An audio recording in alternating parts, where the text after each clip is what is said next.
That drop off always freaks me out. Yeah, I wasn't even ready for it. It was playing again on YouTube side, so I forgot to mute the YouTube side. Hey, welcome everybody to the Wednesday Night Live show. Hope everybody's having a good week. A lot of stuff going on. We're going to talk about. I forgot I wanted to have Nick on today because they are just kicking ass in Florida. They're undefeated. So, it's just amazing what him and the rest of that group there in Florida are able to accomplish. And I know each state is a little different and stuff, but it's still vaping. It's still a hot topic, and it seems to just not concern very many people there in Florida. And I don't know if it's just good.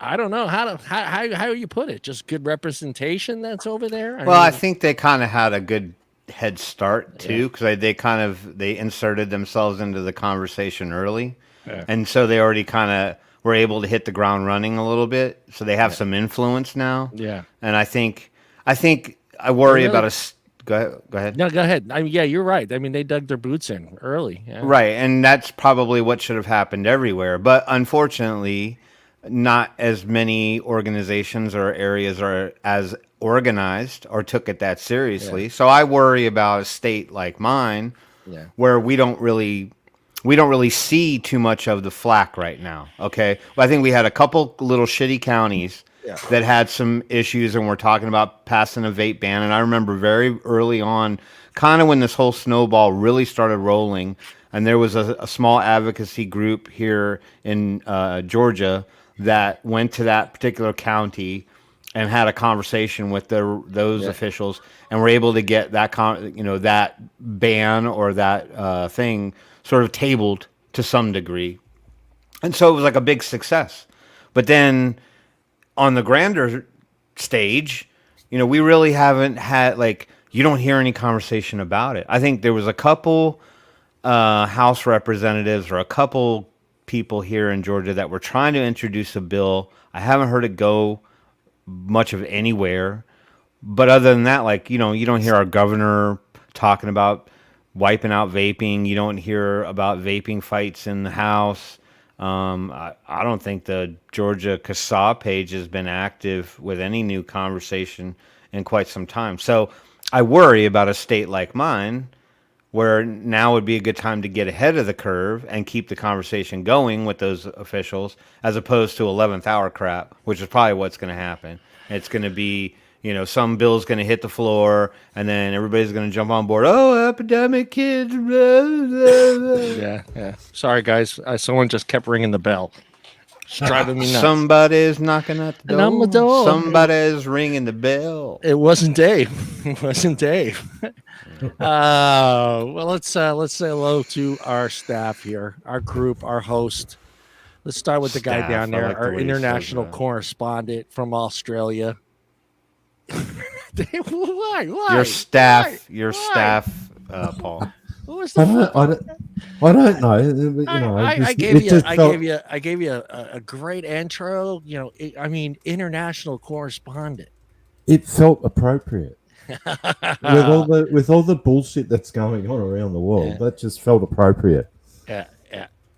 So how's it going there, Paul? Well, How's your we how's your, we've got the rain back again. Oh man, that's okay. You need the drinking water. No, we don't. No, no, no, no. Not Yeah, after what we've just had. Everything's full, and yeah, now it's going to get full again. that's all So right.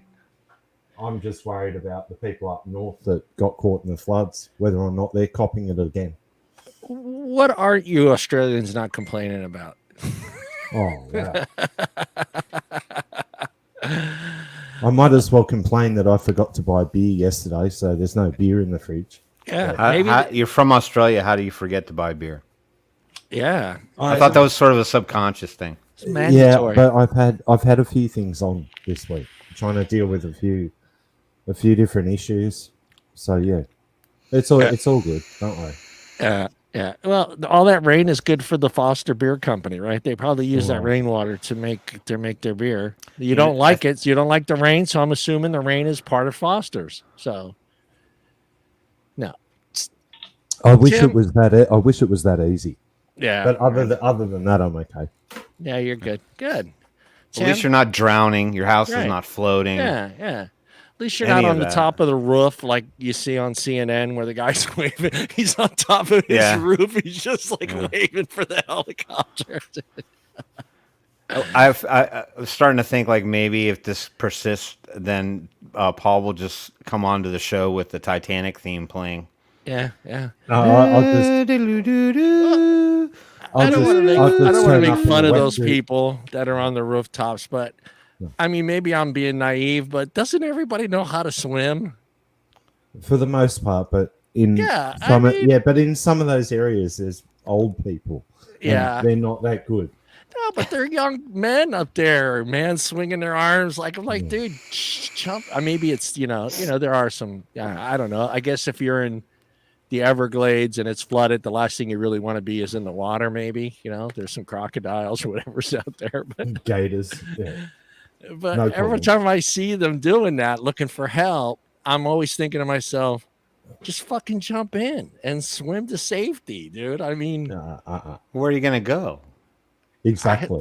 Just keep swimming or float. Just grab a fucking. In floods and stuff, man. There's actually like undertow and shit. Yeah, there is. Yeah, it's like you think it's all calm and serene, like you could just breaststroke, or like your way to safety, as you're like spitting a little fountain of water. You're gonna get sucked under and trapped by some friggin' 35,000-year-old tree and drown. Where's the sharks gonna be in the sharks water? Will come out of the water and swim upstream. You watch too much of Shark Week or whatever's a shark. What is that movie where the sharks are attacking people? They're flying and they're doing all kinds of nonsense. Sharknado. Yeah, there you go. There it is. Yeah, I don't think it's like no. I mean, if I lived in an area like I know this isn't about vaping, but if I lived in an area that I knew was going to get flooded, I would either have a boat. For sure, ready to go at any given time. Listen to the Californian right now. Go ahead. And I would go ahead, Mr. Natural Disaster. Some tubes ready to go. Big truck tubes ready to go, just in case. Big truck tubes. Yeah, big truck tubes. You know what I mean? From big semis. They're huge tubes you can buy them. A bike tube. It's a bike tube, but it's a truck tube. Yeah. And a cooler full of beer. So there you go. That just makes it all better. Just float down and hope for the best. I encourage everybody who's watching the show right now to just plug your ears while this segment plays through. I'll let you know when it's okay to listen again because I want to see you guys live to see another day. Yeah. I mean, at least have a boat. I mean, I don't get this. I understand that people want to live by the water. I get that. It is peaceful. It's calming to be right by the water. You grab your tackle, go fishing, whatever, not. But you got to assume eventually at some point in time that the water is going to raise to a level where you're going to be in danger. And how do you not own a boat? How? I would own a boat. This is inland as well. Yeah, it's like not near the coast. Yeah. John, the simple answer to your question is that shit doesn't happen often. I know it does. Still, I don't care if the boat just sits there collecting dust. It's just an emergency boat, ready to go at any given time. Break glass in case of emergency, that kind of shit. Yeah, just got a little pig hammer, break it. Yeah, no. So, Tim, how's your week going? Hey, Becky. Well, I can tell you this much. It rained a little bit, but it's not flooding, so that's good. Nobody in Atlanta still drinks Foster's beer, so we can squash that issue straight the fuck away. It's Coors Light. Yeah, so Paul's safe to come to Atlanta whenever he wants. There isn't one in sight. On top of that, music news, if anybody cares, Skid Row got a new singer today. Yeah, who the fuck follows Skid Row anymore? All right, who is the guy? Name that dude. His name is Eric Gronwall. He's a Scandinavian dude from Sweden, and he was the singer in a band called Heat.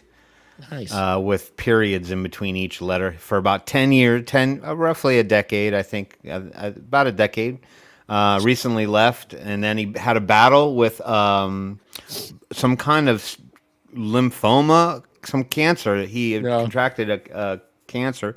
He had to have a bone marrow transplant and recover from all that, just to kind of tie the story together. So Skid Row had a fill-in singer. Sebastian Bach's been gone for years, kids. Yeah. Yeah, they can't. They don't get along with him. He's pretty Yeah. much. He's pretty much a washed-up piece of shit anymore. Yeah. But at any rate, they had a fill-in singer for quite some time, and there was this kid Eric Gronwall who actually he got onto the music scene because he won Swedish American Idol, and one of the songs that he sang, and over in Scandinavia and Europe is a lot different than here. They kind of embrace rock and roll. Yeah. He sang 18 in Life. A lot of people that know Skid Row know the song 18 in Life. Very popular song from them on MTV, Headbangers Ball, all that good shit. Anyway, he won, and then he started his career with Heat. But, people always talk about how amazing of a job he did with Skid Row. And so Skid Row just literally just dumped their singer they've had for about 10 years and picked him up. And I think he's going to do a fantastic job. So everybody pay attention for Skid Row to jump back on the scene. They're still active. They play festivals and tours and concerts. But anyway, I don't think they've had an album, though, in quite some time. They're still playing their greatest hits. Hold on. Becky Leonard said, Tim, same one with Sabo and friends with Bon Jovi. No, Becky. You talking about Dave Sabo? Dave Snake Sabo? I think she's saying, Tim, it's the same as, maybe. No, she does. Oh, same one. Becky, okay. do you know who Eric Gronwall is?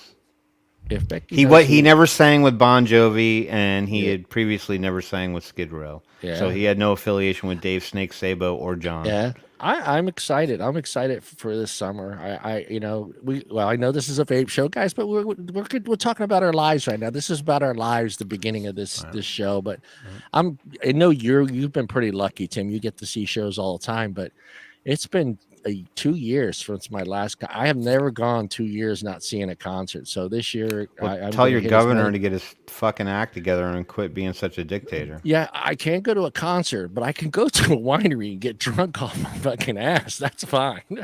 What concert can't you go to and get jacked up?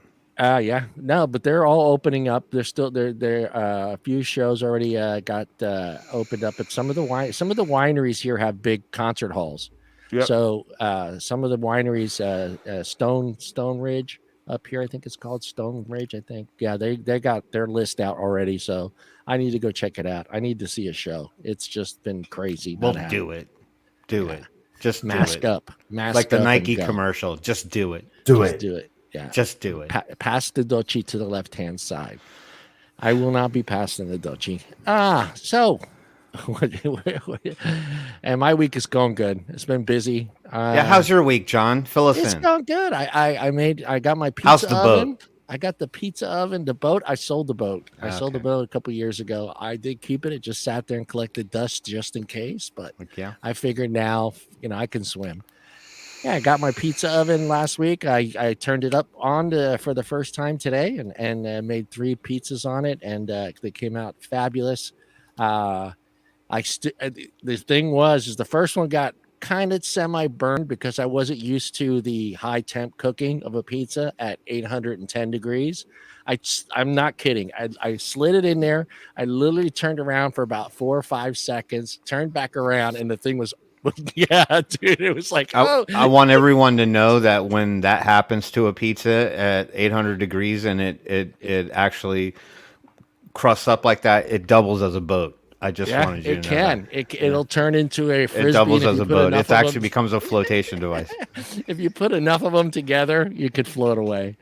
Yeah. No, it cooked fast. I was cooking a pizza between 45 and 60 seconds. Nice. So, yeah, I mean, I was just boom, boom, boom. But that first one, I wasn't prepared for that.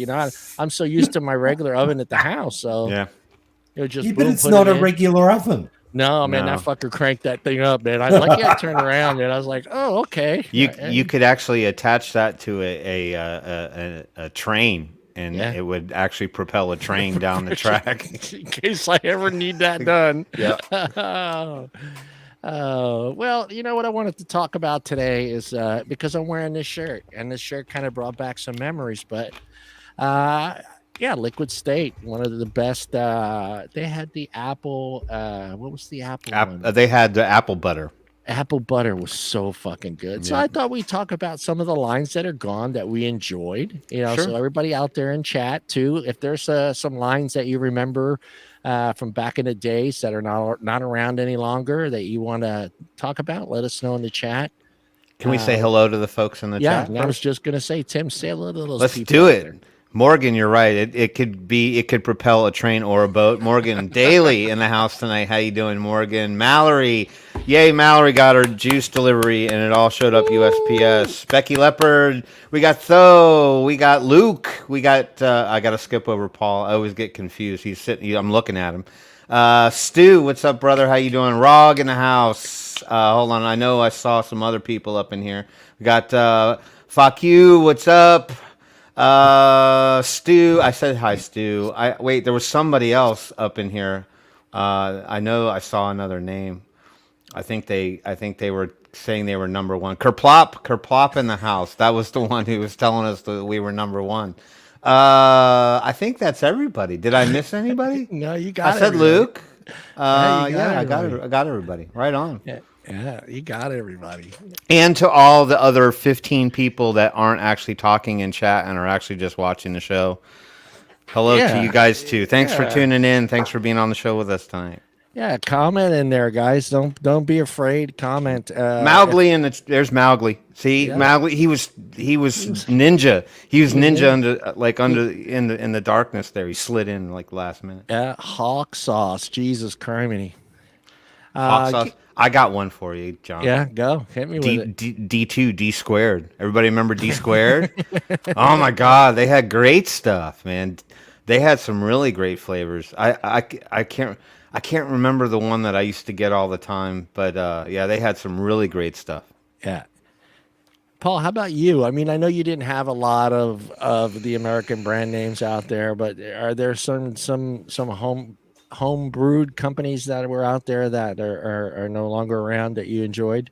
No, quite the opposite. We had a huge following for US liquids here in Australia. Okay.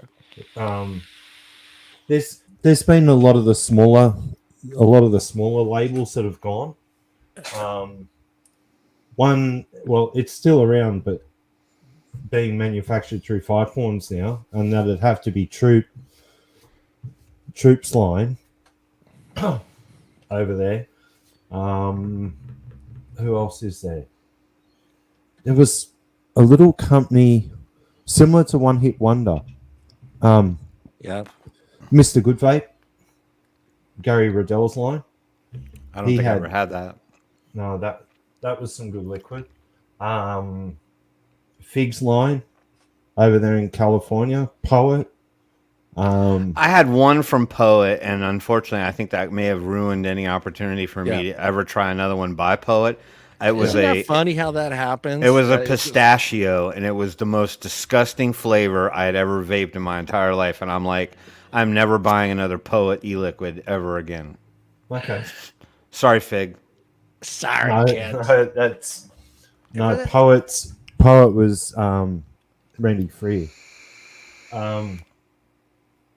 Good Vape, he had some great liquids in his line, but these were all the smaller guys. Some of the big guys that got hit as well. The early days of Cutwood, some of the very early Cutwoods were decent. Yeah. Now that's pretty much gone. Yeah. Or you can only get it in gas stations now. Root. I don't remember Root. No, that doesn't ring a bell. Root was the brand name? Was that the flavor, the brand name, the company name? Or what you do with the bedroom doors closed. All of the above. But I'm trying to remember some of the names. God damn it. Funkmaster. You guys remember that line? No. There were some weird names in the beginning, man. I'm gonna do a quick. I'm trying. I have to think. I have to go back and look at my old Facebook pictures to remember some of the brand lines. Yeah. Hold on. Give me 1 minute. Let me. I kept a lot of my old glass bottles, and I would still have them today. But then someone told me to donate them to a glass workshop, and they can reuse the glass to make other stuff out of it. So I used to keep all those little bottles. I had a whole tub full of them. I would finish a 15 mil glass bottle, and I keep the dripper in it, and I throw it in this container. And then somebody's like, "Hey, there's glass companies that burn glass or blow glass or whatever you call it, and they could use that old glass." And I gave it to him. I brought it over there, and they used it all. But there was a Pancake Man, Poet. That was one hit wonder. Yeah, that was a one hit wonder company. God, I'm trying to remember these Here, names. I'll throw out a few. See if Yeah, you go guys ahead. remember these ones. One of my early favorites, early on favorites, was a couple flavors from a company called Mastermind e-liquids. Anybody remember I Mastermind? remember They had Mastermind. Flatline, which was was probably my favorite at that time, and they had another one called Conjure, which was really popular for me. Oh, they had Sinful and DJ's Locker. Another one that was a big favorite of mine for quite some time was stuff that the Vapor Chef put out, the Vapor Chef's Chef. still around. They're Yeah. not gone, not gone. Unicorn Poop was one of them, Oh God, yeah. and Honey Perry. Honey Perry was another one that was really popular for me. Hold on, there's more. I'm not done yet. Fivefold Vapors. No one would remember this one. Well, I don't know. You guys probably would. I don't know if anybody in the actual. So chime in if you remember this guy. Anybody remember Darkest Day e-liquids? Nope. He kind of had like a monster kind of theme. He was like a bathtub e-liquid maker. But there was one other line. Hold on, I'm looking for the picture. Looking for the brand. They were called Fivefold Vapors. And those guys, everybody in chat too. Okay, you missed these lines and these flavors, but what was it about them that you missed? Was it just great flavor? Were they good on your coils? Was it just you didn't have to steep it? Because we're talking about companies that were from the 10, 15, 10, 15 years ago. So 10, not 15. Well, one that vanished on me that I would have bought gallons of was from a company called Stash Sauce. Stash Sauce, and they had I can't remember the actual name of it now. It's evading me, but it was a raisin cookie. I had never had a raisin cookie, and I don't think to this day I've ever had another e-liquid that actually coined raisin. But it was like a true oatmeal cookie and it had a real raisin flavor, and I'm like, are you freaking joking me? And then it just vanished. Like they stopped making it, and then I saw them pop back up onto the radar, rebranded and owned by new ownership or whatever, and they didn't have the Stash Sauce. So I mean, whatever the one was that I liked, and I said something to them on their Facebook page, and they actually brought it back. They brought it back, and I feel like a shithead. I never bought it. Not that I remember, but I don't know is Baker Vapor still around? Mount Baker Vapor. I thought they got shut down a long time They ago. got shut down, right? Yeah, Yeah, a that while was the back company now. that had like the 500 list of e-liquids. I think it was. That is so true, Bill. Yeah. He's right. It didn't taste like actual unicorn poop that you find in the wild. Sad to say. So I guess it was a real bubble burster. But it was good. It was a good line, and I mean I don't know how much of the sweetener was big. Sweet. Let's be honest. Sweetener was big back then. Am I right, Paul? In the line, sweetener was It was everything, and I think that Everywhere. everywhere. Well, the thing with Mount Baker Vapor though was that you could buy literally almost any flavor profile you wanted, and then you could get additional flavor shots to go with that. Yeah. So you could bump it up and make it stronger or whatever you wanted, and they were cheap. They were super very cheap. It was very cheap. They always had those bundle bags deals, and there was the other company that I remember that was for the life of me right now I cannot remember, but they were the first ones to introduce the cheap 120 ml bottle, and I think they were running the bottles for like $12.99 or $19.99, and everybody just started hitting them up like crazy. And I forget the name of it, but it was a website. I want to say it was in Wisconsin, of all places, but. And oh God, I can't remember the name of the company. Anybody remember? It was probably 8 years. It was 8 years ago, at least 8 years ago. And why did they become so wildly popular? Because they had the cheap 120 ml bottles. Yeah, you could get a 120 ml bottle for 20 I bucks. do think I remember seeing pictures and people talking about it, but I don't Yeah. remember the name of the company though. Yeah, Vape Wild's gone. And well, Yeah, that's another Vape one. Wild, it was before Vape Wild. This was way before Vape Wild. And they had Captain Crunch. They had a huge list of flavors, and in the beginning they were great, because they were still, their stuff was steeped. It was ready to go. But once they started taking off, Keep you up. started purchasing stuff. You really needed to have it sit for a couple days, and in the dark and let it cure or whatever you want to call it. But God, I can't remember the name of that company, man. If anybody remembers it, I they were kind of the remember seeing first. pictures of the bottles. Yeah, they were kind of the first they kind of changed the price structure on everybody because everybody was just like, oh shit, those guys are selling 120 ml bottles for 19.95. And I know I was buying from there like crazy because Mhm. I was just at that time when the sub tanks started getting popular. Mhm. So everybody was like, 15 ml bottle wasn't going to last. And I think it was just, because it was just before the push for ZampleBox to step away from the 15 ml bottles because they realized that it wasn't going to fly. They had to move up to 30s.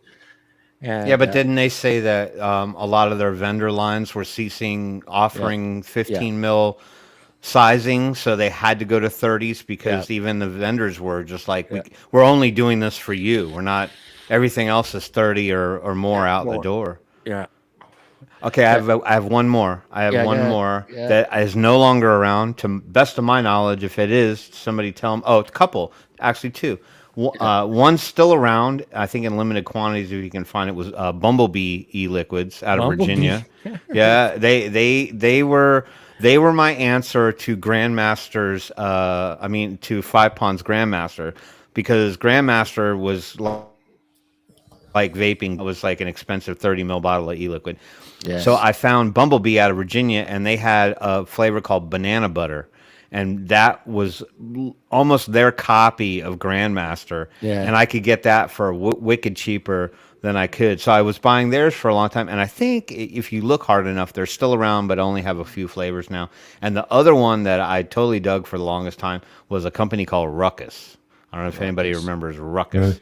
Yeah, and my big go-to from Ruckus was a flavor called Gorilla Guts. And it was Gorilla Guts, and it was a caramel banana. Ooh. So that was my dessert vape era before I realized they're all one-dimensional and blech. My Ben Johnson. I don't know if anybody remembers the Ben Johnson line. Do you remember the Ben Johnson line? Yeah, they were good. They were right here out of San Jose. It was a company out of San Jose. I wonder if they are still around. I need to look them up because they had great. They were one of those first companies to start start selling merchandise. T-shirts and stuff like that. Yeah. See, Mowgli knows. Mowgli got a hold of some of that Gorilla Guts. He knows what I'm talking about. Remember Big Willie's? Anybody remember Big Willie's banana bread? Big Willie's banana bread. No? Okay. That's all right. Vapes. They are still around. Ben Johnson's e-liquids. Yes, I am 21. Oh, they are still around. Are they still in San Jose? What was the other one? Bad Drip out of New York. They're gone. Bad Drip's gone. Yeah. There was a couple of good smaller companies in Texas from memory. They're now gone as well, or they got swallowed up. I haven't seen any Vapetasia around anymore. Are they still? Yeah, they are. You can still get stuff here. from Vapetasia. Yeah. They still have like the they don't even come up in lemonades and stuff. conversation anymore at all with vapors. It's just like they're done with that brand. Who made the e-liquid flavored tie-dye? Remember that one, John? Who made that one? Oh, God dang it. I'm looking it up. That rings the bell, but I can't even think. Yeah, it was made by, if this was their name at the time, it was made by Wi-Fi Vapors. Yeah. That was awesome juice. That was incredible juice. I wish that had never vanished. Oh, yeah. See Ben Johnson's logo. I remember it now. Awesome sauce. Quality e-liquids. That's it. Yeah, awesome sauce. Like, I've heard of that. I'm Is trying the- to. Go is The ahead. the only people reason I that make remember them Jazzy is they were Boba? the. Yeah, what's that? Jazzy Boba or whatever it was called, the Boba line, Boba tea line. Is that still around or not? I don't think The so. one because Phil Basada used to vape. What was it? Jazzy Boba, I think it was called.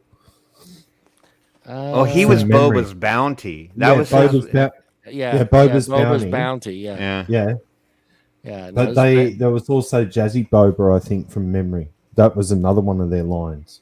yeah. I remember Yeah, them Milk of because the that was the Poppy. first e-liquid I won a Yeah, contest on. Ben yeah, Johnson. Vape Tasia. Luke's got it. Milk of the Poppy and Blackberry Lemonade. Yeah, Yeah, I remember that. they were Babe Tastes. They're known for their custard, and they did in the beginning. They had some amazing custard line, and I know a lot. I mean, I couldn't go a single day on the ZampleBox page during the week and not see someone post a picture of that bottle. You know, whether it was their regular custard or their banana custard. Yeah. Yeah, Is it's funny. You guys noticed that too. I mean, because we all been vaping a long time, but you notice how like one flavor all of a sudden just becomes the shit with all of us. Isn't that weird though? It's just like all of a sudden like banana custard, like, and then everybody's got to fucking be vaping banana custard. Every company then just starts pumping out of fucking vanilla custard like Yeah. crazy.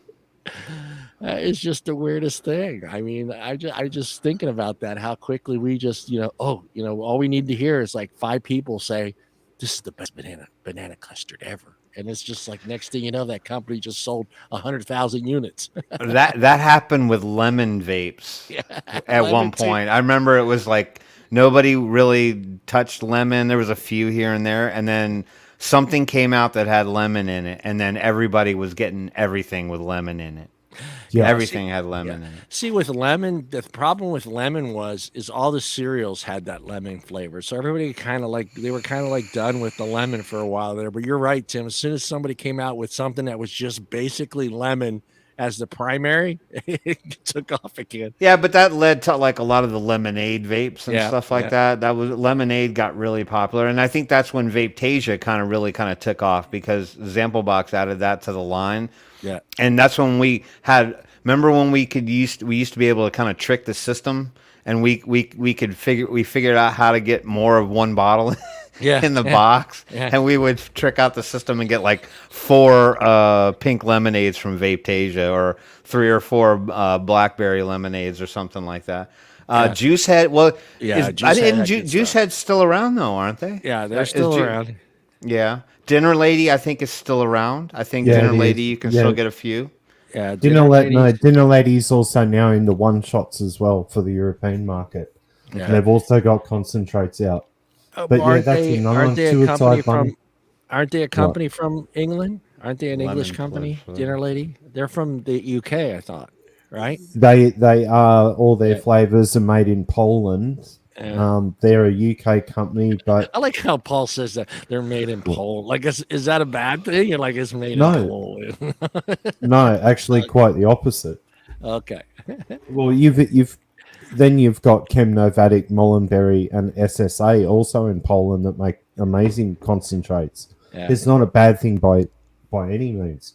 Yeah, Yeah. Bill's right. Suicide Bunny, and then there was Yeah, Clone. Suicide Bunny. That's right. Yeah, Yeah, they were big Bill too. They just were mentioned that one. expensive in the beginning, though. They were, and they're the ones. Didn't they sell? They went beyond the 120 bottle. I think they were one of the first companies to start selling like 240s. There was a number of companies, but that was the race to the bottom by the bigger liquid manufacturers back in 2016, 2015. I thought about it and I said, yeah, I don't know, man. I said, I can't have that much at home. I can't vape. Well, we're all the same way. We can't vape one flavor over and over and over all day. Nah, Yeah. I'd get sick and tired of it. Imagine could they'll never have do that. 240 milliliters of one flavor, dude. Oh, you know, a lot of people do that with Johnny's juice. I know that is really Nice. popular in certain circles. I've never tried it.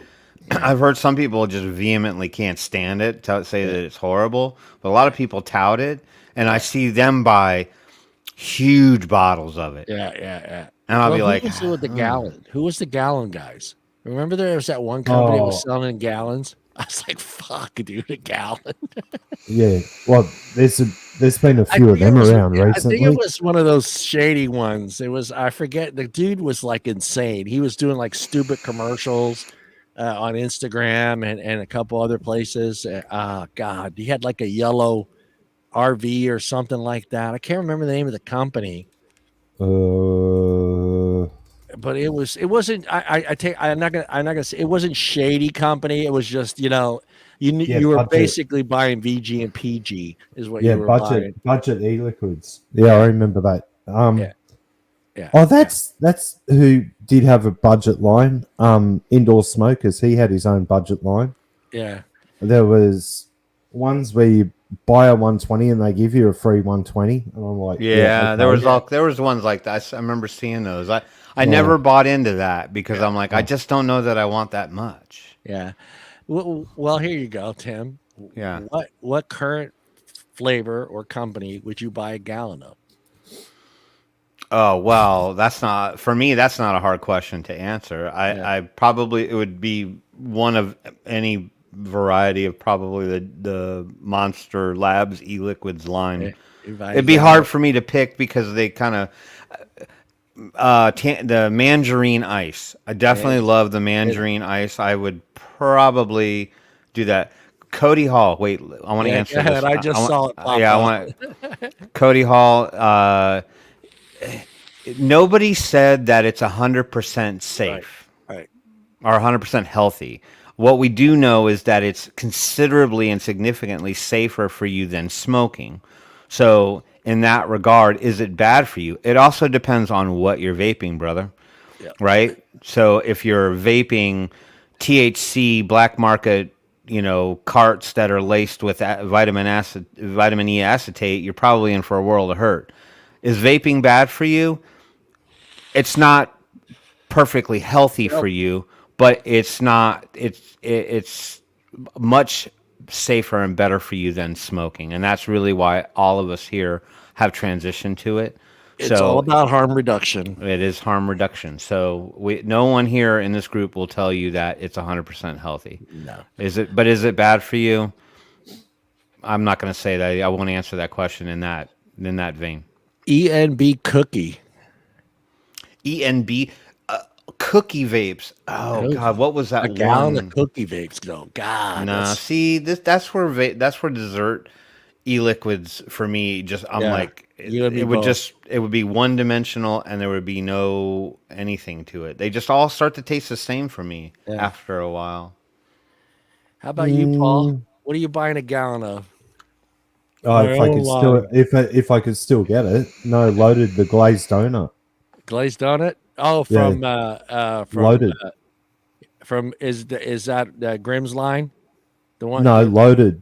Oh, loaded, The- loaded. yeah. Oh, yeah. That was good too. Yeah, that was good. Actually, I have a. It killed coils, but yeah, I could handle that one. Yeah, Mowgli, you're right. Kurt, he was a really cool cat. Yeah, Black Edition, which isn't around anymore from Artist Liquid, was the donut. It's so fucking good. So there's you know what there were some lines out there that I never actually got around to ever trying or anything. Like the artisan e-liquid lines, I never got to try any of those. There was the Mad Alchemist or whatever from New York or whatever. There were some people that were in the ZampleBox group that were staunch advocates of that line. But they were all dessert vapes, and I think that's probably why I never really tried them. Yeah, Oh, I'm with you, Tim. If I'm going to buy a gallon of something, everybody knows I love coffee, and but I wouldn't buy a gallon of coffee vapes. But I would probably buy something mango. So I'd have to go with, that Mucho line was really good. That mango was spot on. I'd buy a gallon of that. I would buy a gallon of that, but with menthol. And then I will second that and say that if I had to go that route and buy a gallon, I would absolutely, without a doubt, buy a gallon of the V-God Mango Bomb Ice. Yeah. Mango That Vermouth. I would friggin' have. I would be like party all day long. That is some great juice. Can you see you carrying that count around with And you, then dude? and then when you're done, we can all sit around and have like we'd play jug music, Yeah, play like Oh, canned heat shit. We'd be that like would be canned heat from hilarious. 1970. Of course, Fucking you know all what? Woodstock and whatnot. Grow Yeah. beards and shit, and sit around in overalls and blow out some really cool songs on the fucking jugs. Where are those guys that do all the AC/DC songs? You seen those Huh? guys?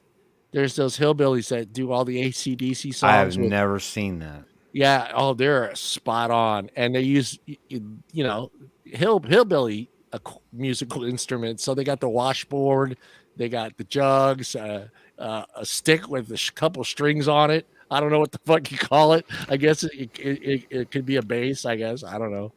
Yeah, check it out, Tim. All right, well, They're jig something. I forget they're called, but all right, I'll look them up. No, wait, Mowgli hillbilly. mentioned Shindo's mango sticky rice, Yeah. Yep. but the rice flavor fades fast, so don't make a huge bottle. Yep. Correct. The rice. Oh, flavor. you mean it okay. fades over time just sitting on. So after a while, there's no more sticky rice. It's Yeah. just mango. Hmm. Well, hold on. Here comes the prophet, Daniel. He said he's. Oh. Well, no, he had a good point though. He said, "Hate to tell you, but a gallon of e-liquid ain't gonna last. It's getting closer and closer to DIY or die." Speaking of which, when you all gonna do the DIY show? Anytime, I'm ready for it. Yeah, Whenever we you are guys ready want to for do it. it. Steven and Seagulls. Yeah. Hold on here. Yeah, I mean, for me to buy a gallon of something, it's not going to be a dessert thing because number one, how long do you think it would take you to go through a fucking gallon? Well, Shit. I can tell you with this new UL tank on here and the coils that are in this son of a bitch, Yeah. I'm blowing through juice with this thing. Yeah, Just yeah, like see that. I'm eradicating it off the face of the planet faster than you can. I'm like it seems like every 2 days I'm grabbing another 100 ml bottle to tout around with me, and I'm busting this tank. I mean I Yeah. think I filled it up right before the show, and look at it, it's already half full. So you're liking their coil heads then, huh? They've been pretty good so far. I like the ones that they quality controlled and they put in the kit so that you'll be wowed by the friggin' You got new device ones, that you're so- actually using right now. Will I run out and buy a 2-pack of coils for $14.99? Fuck no. I'm not Yeah. trusting that for shit. No. Yeah. Just buy another device. No,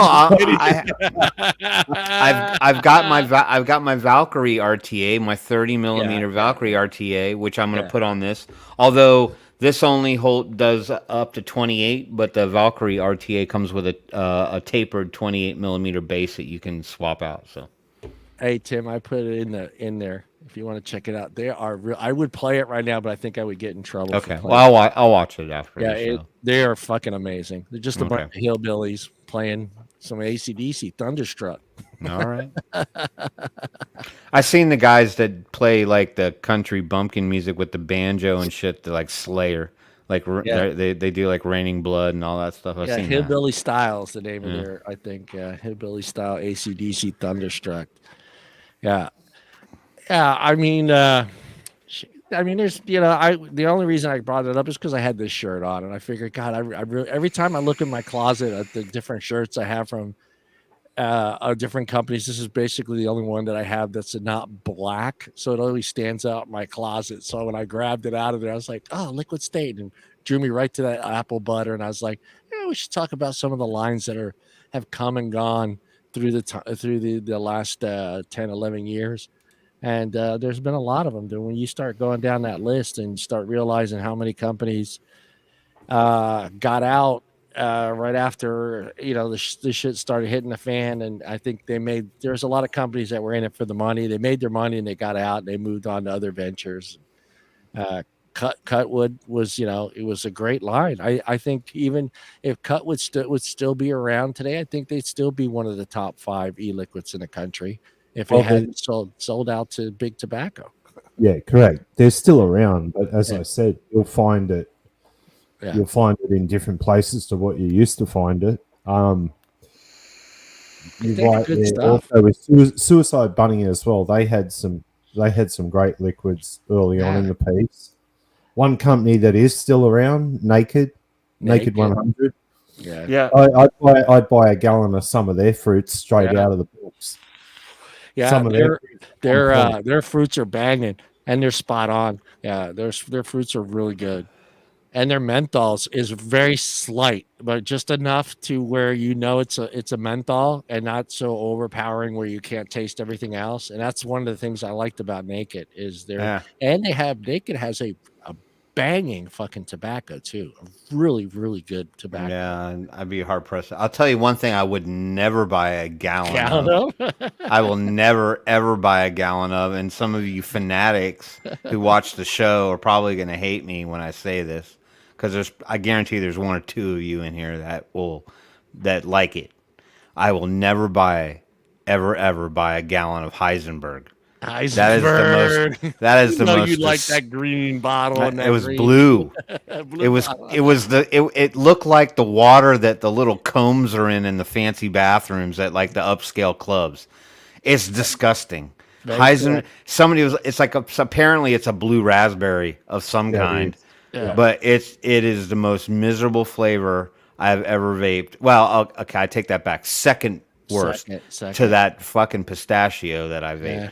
But the Heisenberg, I was so jacked to get it. I had heard about it. Yeah, you were cited on the show. Yeah, and I'm like, I guess what I bought, boys, I got me some Heisenberg while you were on the show. Yes, I did, and then it got here, and I got the one that had menthol in it. Right, I didn't get your standard Heisenberg. I had to get it with a kick. It was still horrible. Yeah, friggin' miserable. I can't, and I vaped it just to make it go away. What made you want to try the pistachio? Did you try other pistachios before that one? No. Or was it just something you wanted to try? No, that was a consequence of being a ZampleBox member. And at that time, I think I might have had pistachio inside my not preferred flavors, but flavors I could deal with. Because I thought to myself, if they're going to throw it in, it'll be in some like complex blend of some kind, and I probably won't know it. And they sent it to me. And it might have been one of those months where like I could only pick like half my box, not the whole box. Yeah. And it showed up, and I was like, all right, let me try it. Okay. I'm thinking it'll be like some creamy kind of like fun dessert thing with a little bit of pistachio on top. No, it was straight ass. It was straight ass. It was gross. I'm trying to like imagine the taste of I know what pistachios taste like, but I'm just kind of just trying to remember what that, because it's not one of those nutty flavors. It's not a nutty like. I like eating them. Yeah, eating them I can eat is them totally fine. Like I'm okay with eating pistachios all day long. It just did not translate to a really solid vape. Like that was the worst one to date. And as soon as I vaped it, I like right 2 minutes behind nastiness. I went right on my flavor profile and I removed pistachio. Like I never want to vape that shit again. As far let's talk about some dessert vapes, because there are some that are out there that are just banging. But I know this is a tough question because there's very few of them that you get every single note. Is there been a dessert flavor vape that you guys have had where it had a combination of 3 or 4 things and you could actually taste each note of that in your vape? Yeah. Yes. Yeah. Grandmaster. Grandmaster. Without a doubt, Grandmaster. Hands down. Another one from Five Pawn Symmetry 6. Strawberry rhubarb.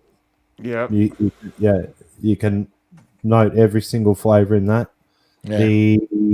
There was a company, and they got in a lot of trouble for their manufacturing, was Adoy Liquids out of Ohio.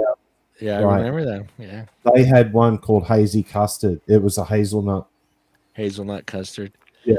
There was a hazelnut note in there, and they also had a cinnamon one that that was a woman that owned that company, correct? Yeah, Dawn Carrillo. Yeah. Yeah, her line was big on the other boys' channels for quite some time. Yeah. Yeah, yeah. What was that other one? It was a Uh, New York company, and they had a cheesecake. It was a baked cheesecake. There was a peach baked cheesecake. Ooh, It was and it was really fucking good. You could taste the peaches, yeah. the Did cheese. you guys have to crank your because I've always had to crank my wattage up to Yeah, get the notes. And I mean, Yeah, I do think that that's relevant, and that's probably something that when you see questions like that come up in groups, when people are yeah, like, I'm not getting what I thought I would get." A lot of people don't really realize that it's not just yeah, about your yeah, coil and your resistance and all that. Different e-liquids react to different yeah, wattage right. temperatures. Now, So, you, go ahead. Paul, as you mix your own stuff. Do guys think that far ahead when they're producing a flavor like that, like a dessert custard, or are they assuming wattage in their head when they're doing the math, or is it just yeah. their You taste bud? have to. No, you have to, because if you're working on a line of fruits for somebody, you'll tell them that this will work at between these wattages. If you're working on a dessert for somebody, that's where that's where temperature control came into play for me, because temp control, you didn't have to run high wattages, but you could up the temperature of what you're putting through, so Yeah, you could get it that way.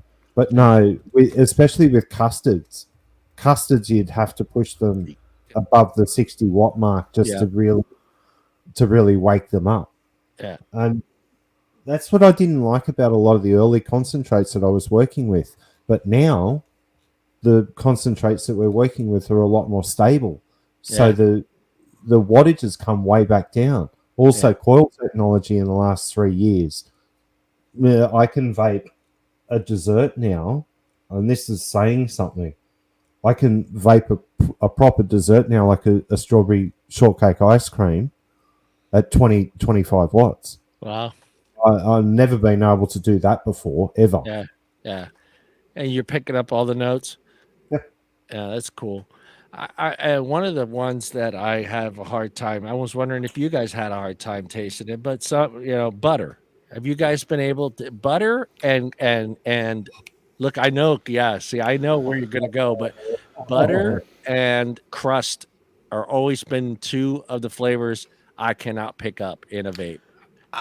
I want to say, and I believe it might have been D squared had a like a Butter jelly.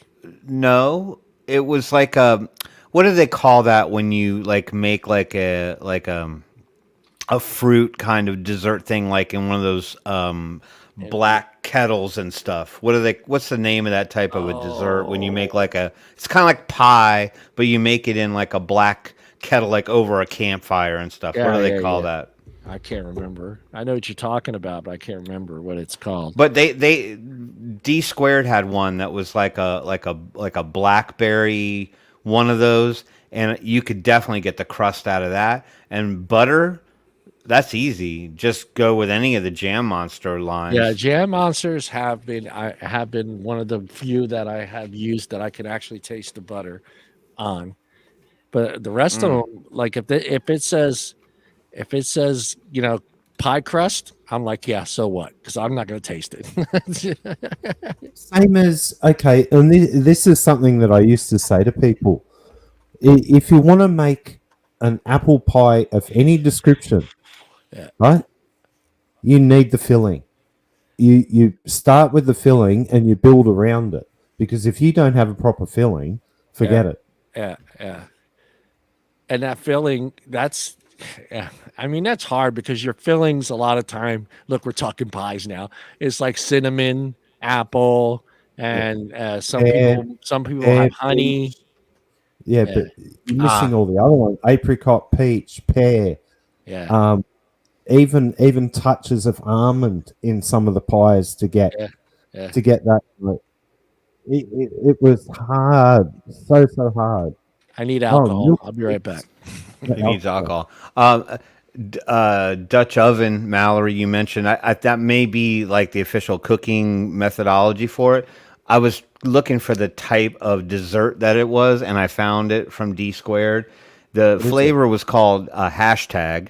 That was the flavor, and it was a blackberry cobbler. Cobbler was the word that I was looking for. And I typically people sometimes will make cobblers in that Dutch oven kind of thing, like in the black kettle thingy over a fire. I remember being in California and a guy made like a cherry one. It was really good. But yeah, D squared had butternuts. That was another good one by D squared. Butternuts. That was a hazelnut butterscotch. Yep. I'm just going grits. I remember having that. That was a honeydew something or other. Grits. I don't know how you get honeydew out of grits. Then they had no. Well, I found the D squared thing. So John's gonna have a gallon of liquor. I got a gallon of cider, hard Okay. cider. All right. No, John. It was hashtag was the flavor from D squared, and the dessert type is called a cobbler. Cobbler. Peach cobbler. Cereal number was another one from D squared. I think that tasted something like I want to say Captain Crunch or something like that. Oh, see, now you brought them up. Go. Quick. What? Number one cereal vape. Don't know because I know it's you're been the a only while. one that. It's been a while, man. Come on, though. We all started. We all started with cereal. We all started with that. We couldn't. Yeah, but what was it though? Captain Crunch or Fruit Loops. It was one of those bad things. Well, whatever that one. What did I say? They were called. Not Minute Man. What were they called?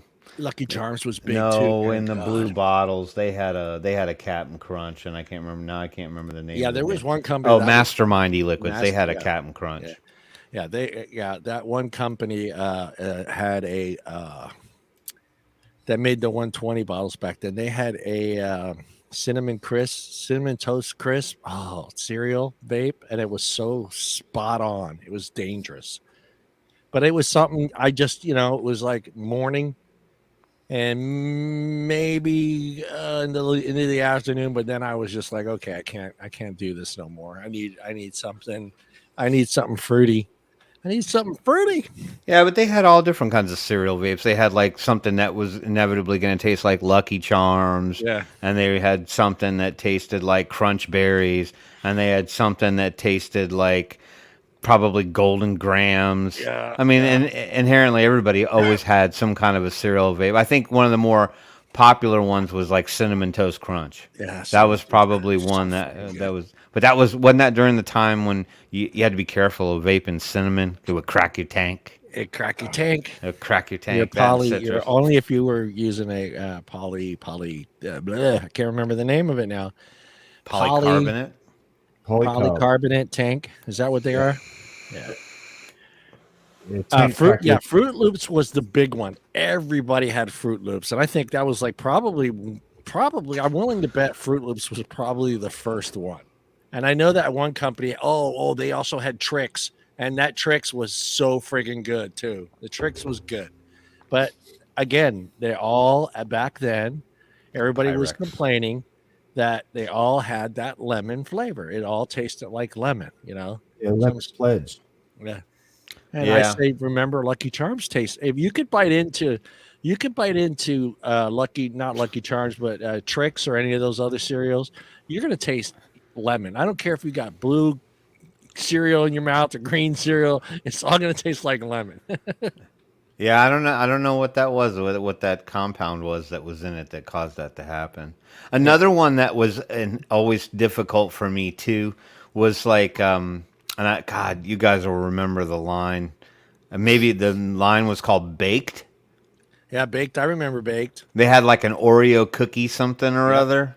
Yep. And it was like, I don't taste any Oreo cookie in any of this. Yeah. I didn't. Yeah, that's a weird flavor too. I don't know. Oreo cookies taste funny anyway to me, and I don't know if I would want to bake. I think they were going for like a cookies and cream kind of angle on it. Yeah. But they tried to be real heavy on the Oreo cookie, and it just never translated. It never turned in anything like that for me. But Baked was real popular for a while. And Bill, because you are Canadian, I'm going to throw this one out there. but there was Sugar that Bear. company called Ghost that made the best pancake and syrup fucking vape ever. Yeah, I know the one that you're talking about. It was GOST. It was the name Yeah, of it. they had the other ones too. I think one was called Red. Yeah, Yep. The Ghost made Red, which was like a grapefruit. yeah. It was Yep. really good. I just, that bottle was just. I know we weren't supposed to like those bottles back then, but I just thought that was the coolest little bottle of the little Ghost that was on there for the pancake vapes. I was just so. If The other anybody, one was, I my just remember DIYers out there, Yeah. Daniel Mama- and Mama's who else that is was out there? the liquid. Mallory. I want a spot on pancake and syrup vape. Get on it. Let me know. And I will buy it from you. That's easy. Yeah. That's It- dead simple. Is that a big sell? I know I'm just kind of making fun of myself here, but is that a big seller in Canada? Is pancakes and maple syrup a big seller in Canada? No. It's got to be. They love their maple syrup there. They put it on everything. They put it on eggs. They put it on toast. They put it on their pasta. They put it on everything. Maple syrup goes on everything in Canada. I just get myself into a lot of international trouble here. I think so. Yeah, it's. I'm pretty sure I could never do just straight maple syrup. I don't know. There was just something too harsh about it. I had to have like Mrs. Butterworth, or one of those ones that had butter flavor in it, or real sweet. I've never had a French toast with syrup one. That sounds freaking amazing. Hey, Yeah. DIYers. John's calling out flavors Me, now. Tim and Paul would like samples of pancakes and syrup. And I don't French want the toast. pancakes and syrup. You can have all that. Did you have that line? Did you ever taste that Ghost line? Not the pancakes and syrup. I said I tried the red, whatever. Yeah. They had one Have called you red and they had tried one any called gold. pancake? Have you tried? And yeah, they're gold line. Did you ever try a pancake and syrup, babe? Yes, I tried the big one that was all hyped up. Yeah. That everybody convinced me was the greatest thing since sliced bread was Pancake Man or whatever Pancake it was Man. called. Yeah, And that was Ghost garbage too. 100 times better than that one. Okay. Easily. Well, I probably had ventured out of my dessert phase and that stuff, so it was very difficult for me to put any faith or trust back into dessert All vapes right, again. now he's got one with waffles. Now that might not be bad, like a Belgian waffle with butter and syrup or something like that. Shit. That would be pretty good. And maybe Valerie, a little add butter ice to cream that. thrown in there. So, damn, Tim, you're complexing it, man. Tim, our future mixologist over there. Yeah, I'm just thinking If things you through. have I'm Mallory, think tanking. if you can get a waffle with butter and syrup flavor together, I would love to try that. Paul, get on it. There you go. DIY Rog that. bought a 500 ml bottle of banana split from Israel. Ooh. How much did that cost? From Israel. Yeah, I'm just wondering how much that cost. Yeah, you don't hear anything about that. You know what? We should do a little digging on Israel and vaping. I mean, they kind of stay out of the news. I mean, it's not a country we hear talking about vaping. It's. I know for a fact they're all big time smokers over there as well. So I'm kind of wondering that they seem to be that one country where you don't hear any rumblings of we're going to get rid of vaping, we're going to ban it, or we accept vaping. We don't hear anything at all from that country on vaping. It's kind of weird. Israel also is a country that kind of falls into that. We don't hear anything about COVID from them either. So, yeah, they just kind of keep themselves. What movie was that where Israel builds a wall around it to keep all the zombies out? Something Z with Brad Pitt. Brad Pitt was in it, I think. Don't know. No idea. I think after The Walking Dead, I would kind of threw in the towel on zombie Yeah. flicks and movies. And Mr. Tarling, do you know any information on Israel and vaping? Or do we need to dig? We'll have to dig on that. I'm kind of curious because that is one of those countries that you don't hear any rumblings at all. Not There in favor it is. or There it against. is. World War Z. Bill got it. Oh, you got one? World War Z. oh, okay, that movie. Yeah, no, I honestly, I don't think I've ever heard anything coming out of I Israel never on heard the anything subject. negative or positive from that country on vaping, and I know if he's buying 500 milliliters of e-liquid, Probably because someone over there was like, "This is not as big of a deal as everyone's making it out to be," and they just don't touch it. You know what I mean? It's such a it's such a. well, isn't Israel part of the UN? They would fit right into that UN policy with vaping. I don't know. I'm not entirely I don't sure know. on that Not sure. particular component of it. I'm just saying, I think it's Oh, been they are okay. sensationalized far beyond. Okay. Yeah, I'm Okay. gonna have to do some digging on that. I'm kind of curious on how it's working out over there. I'm kind of curious at any country. I mean, like England. I mean, they just accepted it. They know it's better. They're moving on. And you have other companies that take it to the extreme. We had Tim do the news about the president wanting to shoot and murder people, and we've got people. Other Yeah, countries that was where pretty crazy. Like, I yeah, he was mean, just gonna take people out it's at gonna take. gunpoint over You can walk vaping. down the street, man. Fucking hit your vape. Fucking boom. You're dead. Yeah. Yeah, there, and then he'll take your vape and hit on it. Yeah. Anything else you guys want to dig back into the past? How about a device? You want a device? You want to dig back I to that? What was that?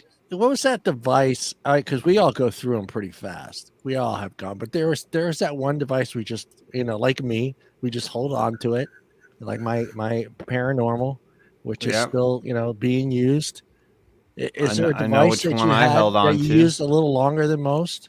One that I used almost Religiously singularly for years was my Wismec R200S. yeah, I had that thing was rock solid. Still got it, still works. It's scuffed up like shit. Paint's yeah, falling off of it. I don't care. It has its battle yeah, scars, you know. yeah. It hung in there and hung tough. Yeah, Mine, the only mine, the thing 510 stopped working. That's well, my no, the 510 always worked, but yeah, here's where the problem came in, and that was when old Daniel there in the chat convinced me that the goon was the best RDA to ever exist on the planet. no, So no, no. I bought the black goon Yeah, first yeah. because it matched the device, all matchy matchy. And there, I remember specifically in one particular run, there was a paint issue on the 510 threads, and that was the cause for it Right. shorting out or not reading or whatever. But I don't think I got one from that particular run. But I did end up having issues with that RDA on that Wismec device, and it worked great on other things.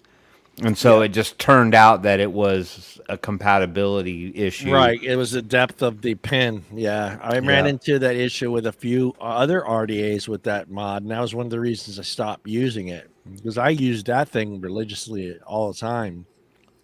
And the only thing that sucked with that device is I had to marry, you know, 9 batteries to each Yeah. other. Yeah. Yeah. Because it was constantly going through batteries in that damn thing. But that sucked. But yeah, all of a sudden I ran into issues where it wasn't the pins on some of the RDAs weren't touching the 510 pin on the bottom of the mod. So That was the only one I ever had a problem with on that particular device. I have the LP, I've got two 25s, and I yeah, don't currently own a 24. I just have the two 25s and the LP.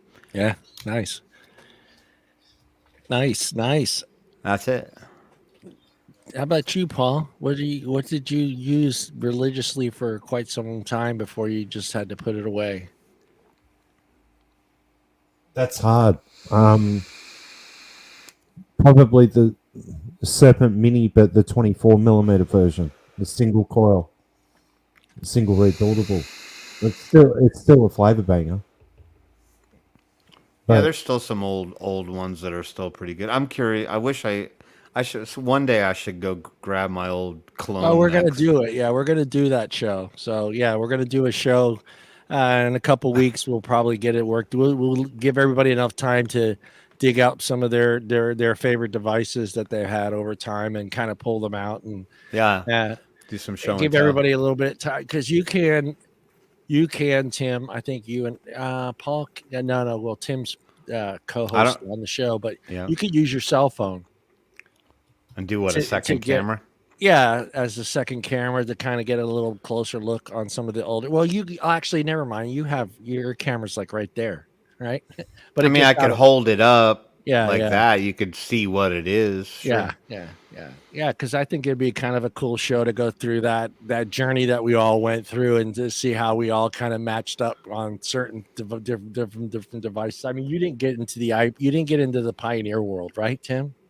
Never owned one. I You looked never, at them a lot. I remember yeah. going online and being, man, I want the IPv3 or I want the IPv4 or whatever, and I just never got around to buying one. And you don't have like a Stingray tube.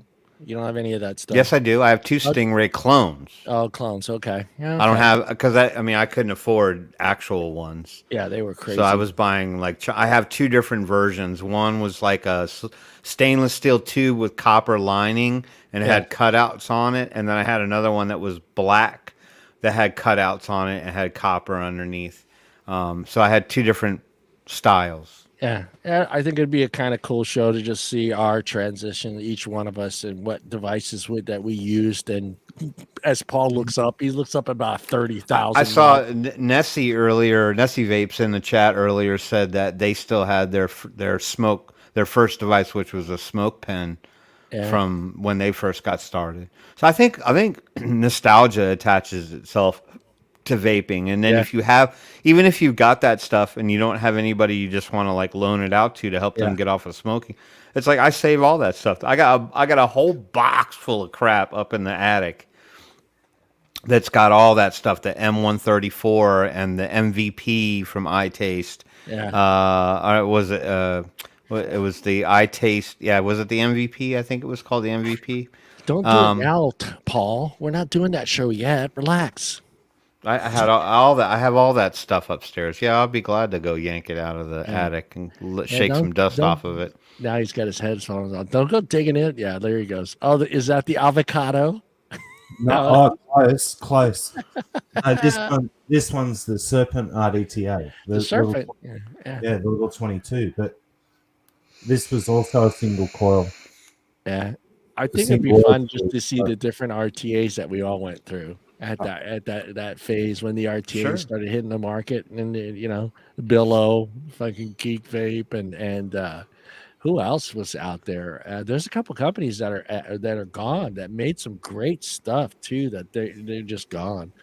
They got taken over. They bought it by another Chinese vape company. Okay, so what we're gonna do? We are gonna do that show, but we want you guys to be part of it. So what I'm gonna do is I am going to put in the chat. That is the Facebook group page, guys.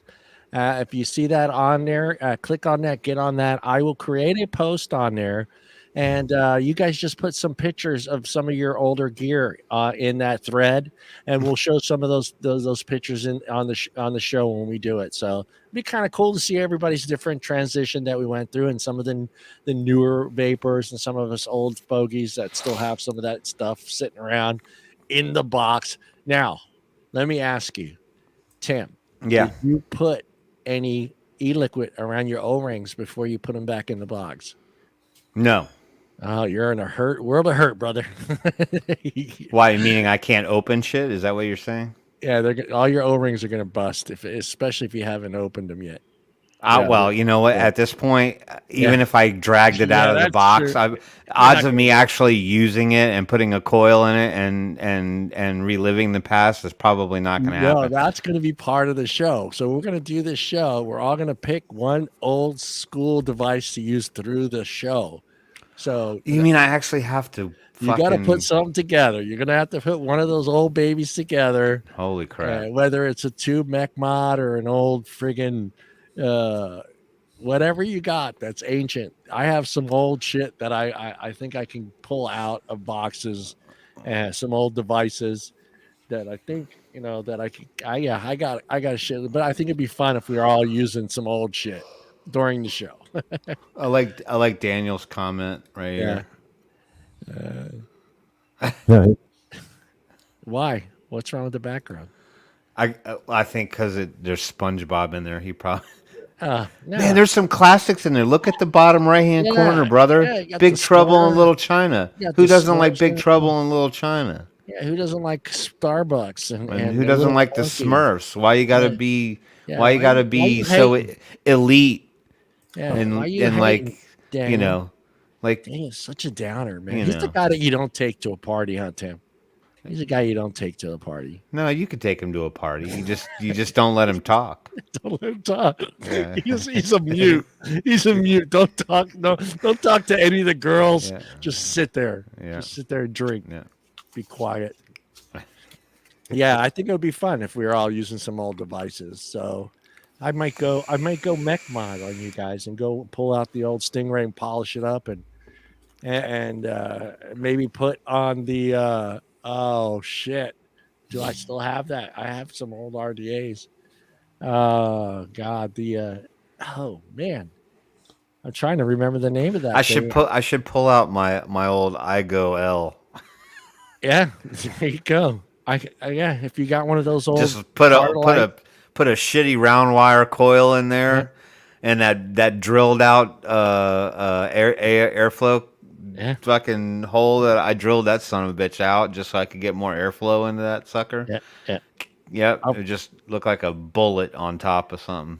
I put the link in there, guys. Especially if you guys aren't part of the Facebook group page yet, head on over there, man. Everyone's accepted. Everybody's welcomed in there, and yeah, I'll create a poll in there, a post in there for everyone to take a picture of their old gear and whatever they still have, and put it in there. And I think it'd be kind of a cool flashback into the vape journey that we've all been through. Yep.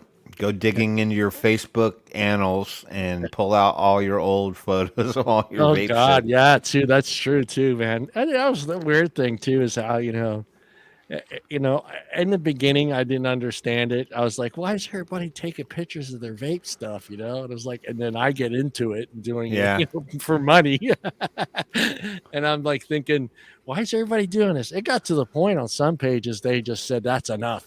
No more hand checks. No more hand checks. Yeah, well, I think that happened though because people were kind of like diverting from the truth that was going on. Yeah, yeah. It was like people doing that all day long are people that are just sort of like complacent with the idea. Like, do you realize you may not have the ability to do that anymore? Yeah, If we keep this up, we need to talk more about advocacy and less about team Yeah. free shit and hand checks all day long. Hashtag free team shit. Yeah. Hashtag free Tom. Morgan. Is Morgan in there? I thought I saw Morgan earlier. She's there. I don't know. She probably had to go take care of her tarantula. Yeah. And then I think Paul, you're still going to be working on that one show we talked about a few weeks ago. That should be a good show. You want to talk a little bit about that? What we plan on doing? Getting a few doctors to sit down at the table and we hit them with a bunch of questions. Yeah. We're going to have an all Australian show. All Australian doctors. Australia, New Zealand. Because I'd like to get Nancy Lucas back to see what her take is from the advocacy side, and then from a doctor's perspective as to what the Australian government's doing and how they got it all wrong. That'll be an interesting show, but it'll put a lot of people to sleep, but it'll also... he started already. He's only gotten halfway through it, and he's already on the judge. Luke? No. Don't start. I saw that comment. No, it's not. It's dry ginger ale. I'm not. I can't even do it. Now he's playing the jug. No. Here we go. I can't do it.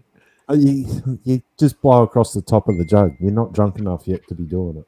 Yeah, I think it'd be a great show. I think a lot of people need to. What we talked about makes sense because you have brought it up several times that you guys may be the poster child for what may be taking place worldwide eventually with the way things are being handled there in Australia as far as the uh, you guys having to get a medical card and a prescription card and all that other nonsense. It's stupid.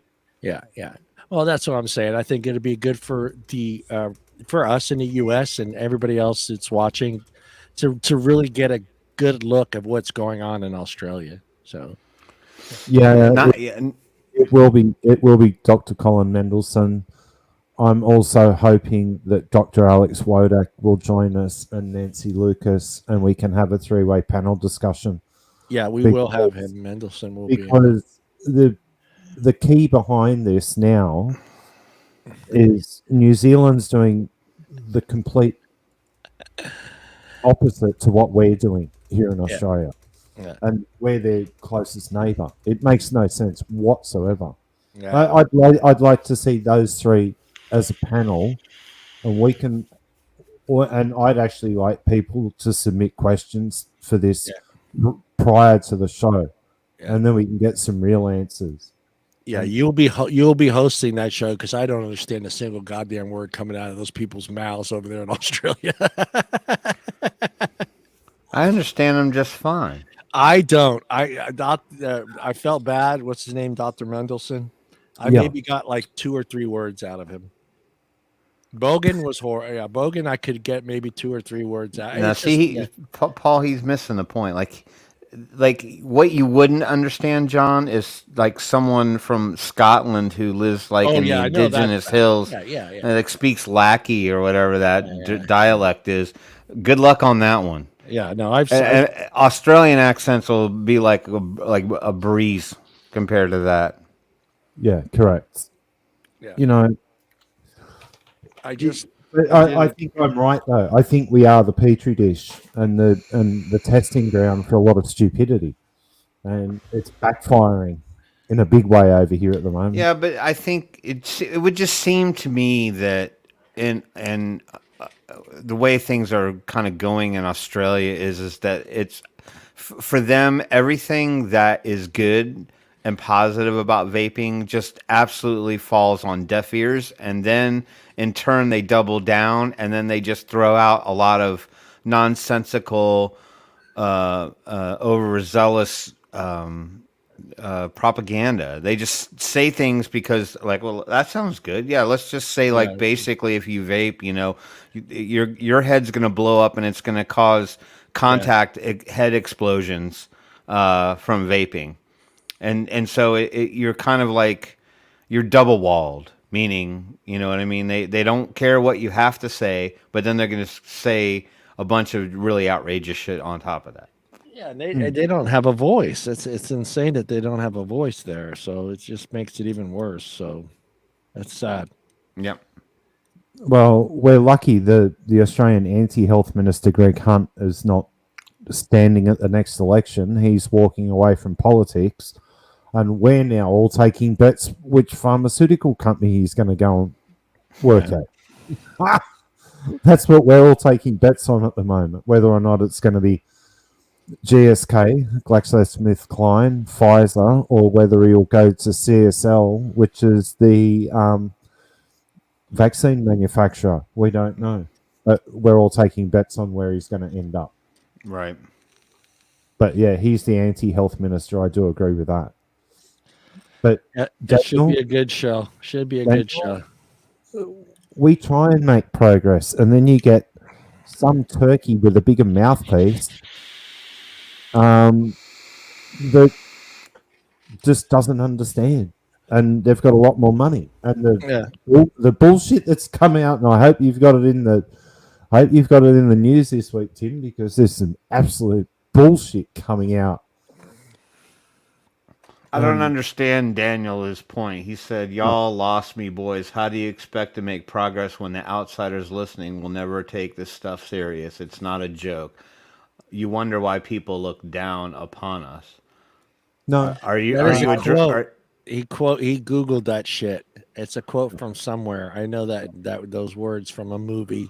Daniel, quit fucking Googling quotes from from movies.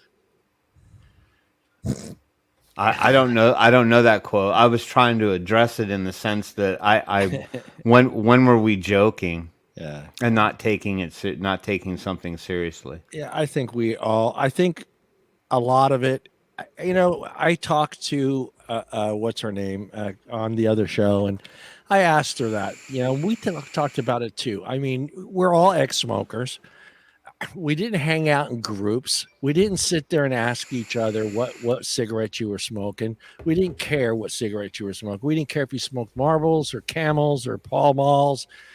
We went outside, we smoked, we did our shit, and we got back inside and we went to work. I mean, this community is a lot different, and you would assume that more individuals would be working harder to try to save this industry for that same reason, because that camaraderie, that friendship that we built with individuals all across the world.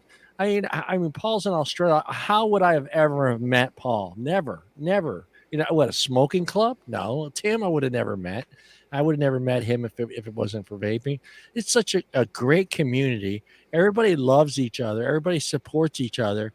But then when it comes down to advocacy and trying to save the industry, and I'm not saying it's everyone. Everybody just kind of seems to just go, well, somebody else will take part and do their part, and maybe I'll come in down the road. If it really gets really bad. Do you feel like sometimes that's how Americans are, though? That's how we are, where we have to wait till it's dire need, where it's on the brink of existence, and then all of a sudden. Well, I don't know. I mean, I think everybody throughout this entire process took things, spoke up and said as much as you could possibly say, and I think that you still do. Yeah. You do the best that you can with the channels that you're given, but the problem is that it sometimes, and I understand it a little bit, is that you feel a little futile. Like all the talking that I'm doing, all the fighting back that I'm doing, all the finger pointing, all the calling out, everything that I do doesn't mean that I don't still care and want to continue to talk about it. Yeah. But I do feel like we are a bit privileged here in the U.S. because we just get used to somebody sort of saving the day, or the issue kind of gets brushed under the rug at some point, like, waiting for that superhero.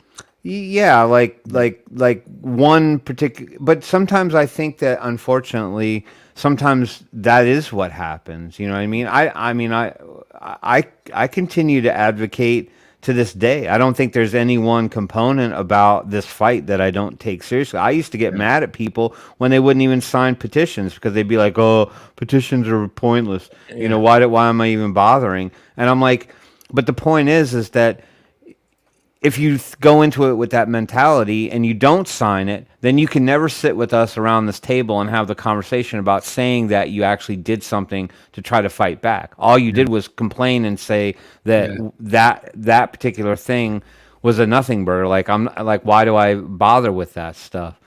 So I that's what I'm trying to understand is I from Daniel, if he can chime back in. He said he was joking.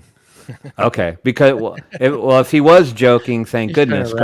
He's trying to razz us. Well, no, I was trying to understand where it was coming from, because that's unlike Daniel to speak like that. So I was trying to find out from him at what point did it appear as though we weren't taking it seriously. Yeah. I think we just try to chuckle a little bit and try to be a little lighthearted as much as we possibly can. So I apologize if I mistook the joke. It seemed awfully serious. Yeah, here, I'll give you this. Hold on. Where is it? Where's my guy? There he is. Okay. Yeah, no, that's that to me. I mean, that's the history of America. I mean, you go all the way back to the beginning, what it took. Hold on. Wait, back up. He didn't say he was joking. He said he thought it was absurd that something was a joke to us. But what I'm trying to understand specifically what we joked about that made it seem like we don't care. Yeah.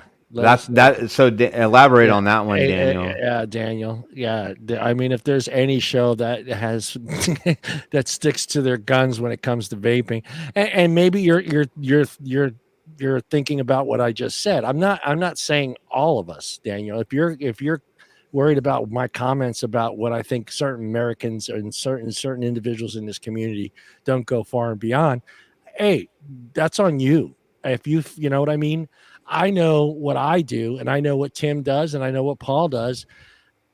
What I'm saying, there's a lot of us that just want to get their vape, and that's it. They don't give a shit about what happens tomorrow. And to me, sometimes that feels like that individual is on the cusp anyway. That's someone I feel like is saying to himself, well, if it's not here tomorrow, I'll just go back and buy a pack of cigarettes. I mean, that's how I feel that individual is going about his day, instead of, instead of fighting for this cause, fighting for this injury, fighting for this community. And I'm not saying you have to do it 24/7. Shit, we broke it down on the show. 30 minutes a fucking week. 30 minutes a week is nothing for you to take the time to send an email, to send a text to a congressman, make a phone call, to find a petition, check the CASA website. 30 minutes a week, and sometimes you can't even get that. And I joked with one of my viewers on the other show about, will we ever get a 1,000,000-man march in this community? Hey, fuck no, never. It'll never happen. We got barely, what was it, DC, 5,600, maybe 6,500. But then when you see numbers like Dr. Melnison posted a couple weeks ago, where there is how many millions of us worldwide? What did he say it was? It's gone up. It's growing. 87 million vapors worldwide, I think it was. That's a conservative figure. Yeah. And it's just like, you have to wonder, as an advocate for this community and industry, you have to wonder to yourself, if there are 11 to 15 million vapors in the United States, where are they? Where are they when there's that number? 15 million is enough for a congressman, for a senator, for a president, or for a city councilman, for a mayor to open their eyes and say, hey, we better start listening to these people. That's how I look at it. I just wonder where all these people are. And we're not saying you got to do it 24/7. I mean, nobody wants to do that. You'll burn yourself out. There's plenty of guys that we've seen in this community that have burned themselves out. Matthew is one of them. And you want to talk about somebody that's been fighting and fighting every day for this thing, and to finally get burned out. We don't want you to get burned out, but a half an hour. That's what we're saying. Half an hour. Show up to those meetings. Show up to those, open your emails, go fill out those calls of action. You see a petition, sign the damn thing. That's all we're saying. So if you're getting mad at that, Daniel, I can't help you. That's just speaking All right. Speaking the Okay, truth. it's come to light what the issue is all about. Yeah. Okay, so when Daniel brought up the subject about the background behind the show, because it has children's esque images, that somehow is a slander to the idea that we're kind of taking the whole idea as a joke, and so now it kind of makes sense. I honestly never even saw it as a correlation between the two. Yeah. I never even tied the fact that Me either. the wallpaper has that has some pictures on it that somehow we're downplaying the idea that this is an attractant for kids. Well, first of all, this is a rated show anyway. Kids can't watch the show. 18 or older to be on the show. So are we somehow pandering to the idea that we're snuffing our nose at the idea that that the ants see us trying to tie kids to vaping? Nobody even really paid attention to any of that. We were just it's just a background, buddy. That's all it is. Just a background. And it's got all different things on it. Starbucks, it's got YouTubes on it. It's got everything on it. Remove.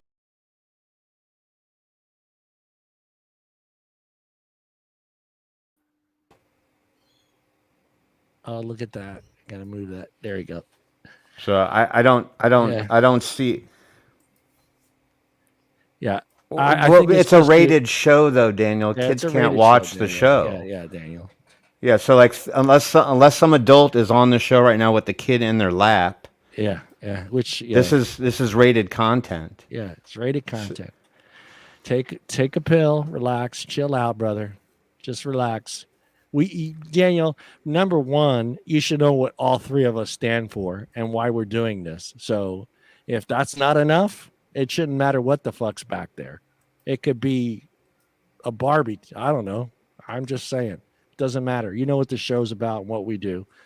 I mean, we could say the same for people talking about particular devices that we Yeah. say, oh, well, why are they making that vape device? It looks like a Nintendo controller. Yeah. That's catering to kids. And then we get into this constant argument about whether or not, well, adults like nostalgia too. I mean, at some point, when do we walk in? Yeah. We're not trying to fan the fire. Yeah.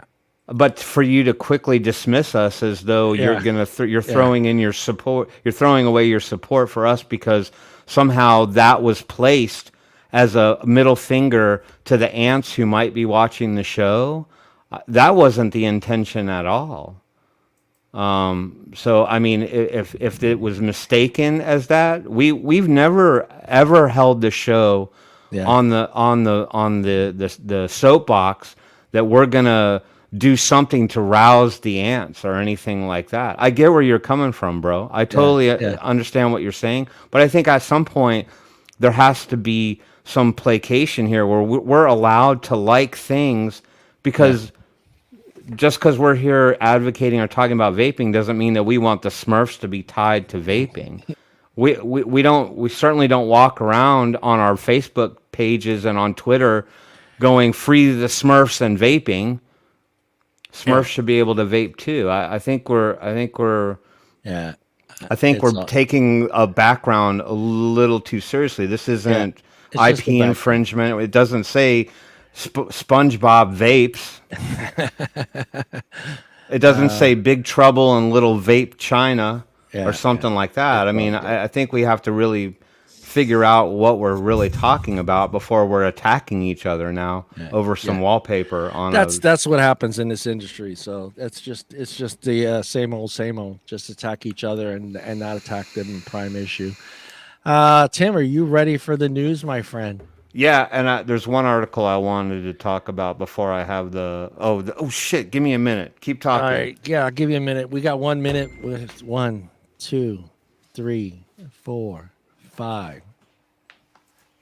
No, we're not attacking you, Daniel. We're standing up for ourselves. How's that? We're not attacking you. We're standing up for ourselves. I haven't attacked you at all, Yeah. Daniel. All I did was I read your commentary in the thread, and I didn't understand where it was coming from. We wanted to understand what. And I was trying to understand what it was all about, and we also understand that you do like to come in here and joke around with us and have fun because we're all bros and we all have known each other for a long time, and so ultimately in the end it's like I was like, I don't understand where this is coming from. Okay, I understand your viewpoint now. But I don't think anyone here. Yeah. What? I didn't call you a party pooper. I did, but I was before I knew you were talking about the background. I had made no correlation to the fact that it had anything to do with the background, and when you said you just don't take him to the party. Yeah. I was just in full joke mode with you, Daniel, like I always am. And I just said, yeah, you could take him to the party, just don't let him talk. I had no idea that any lines had been crossed. I had no idea that anyone was upset. I had no idea that anybody had an issue with a background. I had no idea any of that was going on. Now it's gotten into all of this. Yeah. To where support is gone and I'm not going to be there for you guys anymore. I'm like, where's all this coming from? I feel like I walked into the Twilight Zone. So let's just make me really big, get rid of the wallpaper because again, I don't want anybody to think that we're throwing the middle finger up. There you go. It's yellow now. It's over. Sorry for the wallpaper, everybody. We didn't even make a correlation between the two.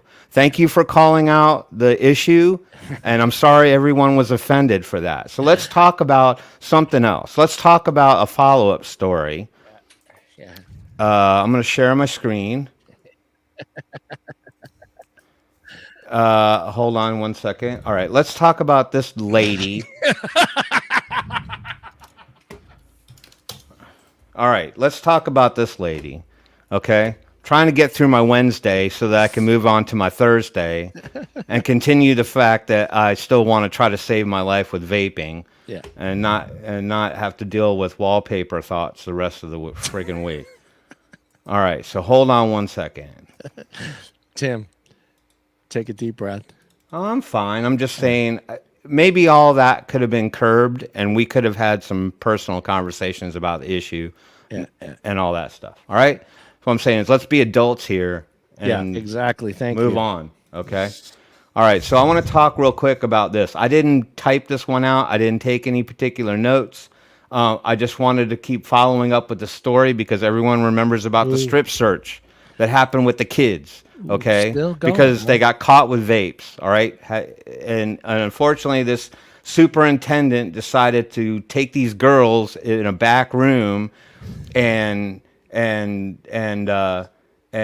strip search them looking for vape devices. Well, they weren't going to press charges on her because of the accusations of the strip search and because it didn't fall under the statutes of a strip search. Then she still got complained on, and she got false imprisonment charges levied against her. She was put on administrative leave, still getting full pay. This is crazy that this person even went this far with these students. So she's now had her first appearance in court, which just happened, which was actually today, as a matter of fact. And the school superintendent, she ended up with a $5,000 signature bond. So she's not going to go to not going to go to jail right now. She's signature bond, so she's out on bond, still getting paid in full. And she's going to have to go back to court. I just want everybody to know where this stands. She's not in the clink as it stands. And obviously the prosecutors are arguing that the searches weren't illegal, but that's not the point. Yeah. The point is not that the strip searches were illegal, even though everyone was very uncomfortable with that. The fact is that these girls were held in this room and they were not allowed to leave while the strip search was being conducted. The parents weren't even called and told that, hey, your kid got busted with a vape pen. I'm taking their shirts off so I can go find the rest of them. She's 51 years old. She comes back to court on the 28th, and she's going to be filing a motion to dismiss the charges of false imprisonment. It's not a very long article. It's a quick update. I just wanted everyone to be aware. What was that last sentence, Tim? Can you scroll back down? It said the 51-year-old Casper has said the searches were her first at Suring. But get this, folks. Okay, yeah, so she's done it before. But she had previously searched students an estimated 20 times while employed at the Coleman School District. Again, this is not about, well, the strip searches are disturbing enough. Right. That's disturbing enough. Whether they fall under a statute or anything of that particular thing, the fact is that the charges levied against her are not about the strip search. Yeah, imprisonment. She has 6 charges of false imprisonment. Yeah. That's what this case is about right now. Now, they can say the strip searches were a cause for that to take place. Yeah, I can't see them winning this case. I think she's going to win this case because I think because I've been through this with my son, once your child is on school grounds, it becomes their responsibility. So in false imprisonment, illegal searches, and they can do anything they want. I mean, I've seen them. As long as you're on school grounds, you're their responsibility. So I mean, I don't know about as far if they're not charging her for the strip thing and they're going after false imprisonment, which is, I mean, your kid already broke the rules. They did that to my son with tearing into his backpack, just for a lighter. And but I mean, in all of my years, I mean, even being a 53-year-old adult at this point, I don't recall any of my fellow classmates being yanked into a room and being strip searched for a pack of cigarettes, or God forbid, a beer, and stuck in their pants or something like that. I mean, for We this come from a whole woman. different generation, don't we? Yeah, but I mean, Yeah. as I'm saying is, it's almost Yeah. ludicrous to think that this woman Yeah. thought that that was something that she could do. If Yeah. anything, you call the authorities, Yeah. you bring the kids, you put them in an office, and you say, "We're calling the authorities because you have an illegal device on you," and bring the police officer in and say, and call the parents in, and have everybody show up at the school, and you Yeah. get to the bottom of it, right? Right. You don't force kids into a room and tell them to take off their friggin' clothes because you're looking Yeah. for vape pens. I think it's just the fact that she even did that. Yeah, Tim, Scares I the can't living shit. remember. Was this high school or was it junior high? These were high school kids. Oh wow, They were like crazy. 16. I think 16 and because here, I don't know. Maybe it's like here, our camp. There's one Modesto Police Department car and a police officer on campus at all time during school hours. I don't know if it's the same everywhere else. I don't know if that's in their budgets, but there were cops there, right? I remember you telling me there were cops. all right. there. So what happened is, yes, they Yeah, did yeah. call a police officer. yeah. The police officer was a male, Right. and that's the police officer was not in the room where the strip searches were being That's done. The right. two that conducted the strip searches at the school were the superintendent and the school nurse. That's right. Yeah. They pulled the girls into an office, and both the superintendent and the nurse were in there, and they conducted the searches on the girls. According to the original story, there were boys involved as well, and apparently, I guess the officer addressed those particular searches, but it did not specifically say if the boys were strip searched too. I just know with the girls, it was down to their bra. And they were asked to pull the bra away from their body, I guess, to see if something would fall out of their bra. Yeah. And there were there were 6 girls all told, and 2 of them, quote unquote, said they didn't have underwear on, and so they were allowed to stay in their leggings or whatever, which isn't going to leave much room to hide something unless you keister it or something like that. So with that said, it's just this whole story is very disturbing crazy, to me. man. It's extremely disturbing to me, and to think that this woman isn't going to at least lose her job and be fired for what took place, because the parents don't want her there. Yeah. And She and just move on. the DA already said that he was not going to press charges for the strip search because under the guidelines of that state, it was not technically a strip search. A strip search definition in that state is like fully undressed, naked, and bending over and coughing and the whole nine. So there's that. So I just want to keep people up on what's going on with that particular case. But then we're going to talk about a couple things. I'm going to try to move through some of this pretty quickly. Here was a kind of a positive one. I wanted to talk about. What? Yes. Positive? Yeah. So, which is rare anymore these days. But hold on, let me blow it up a little bit. So, vape advocates launch a series to help each other. All right, so this is something that we talk about on the show quite often, and that is that people are like, how do I even begin to advocate? I'm a consumer. I'm not with an organization. I'm not. Wait, hold on, vaping. You said this crap. Oh, so they did it in the UK too. Punky Pie. Okay, right. So, it was schoolgirls, strips. Oh, actually, strip search by police. Wow. Okay, well that's scary too, because these are underage girls. These are adolescents. I don't know what kind of level an authority like that has to do something like that. This is even more concerning because it was at the school level where they're not even these you don't control the kids that way. So anyway, I want to get back to this one.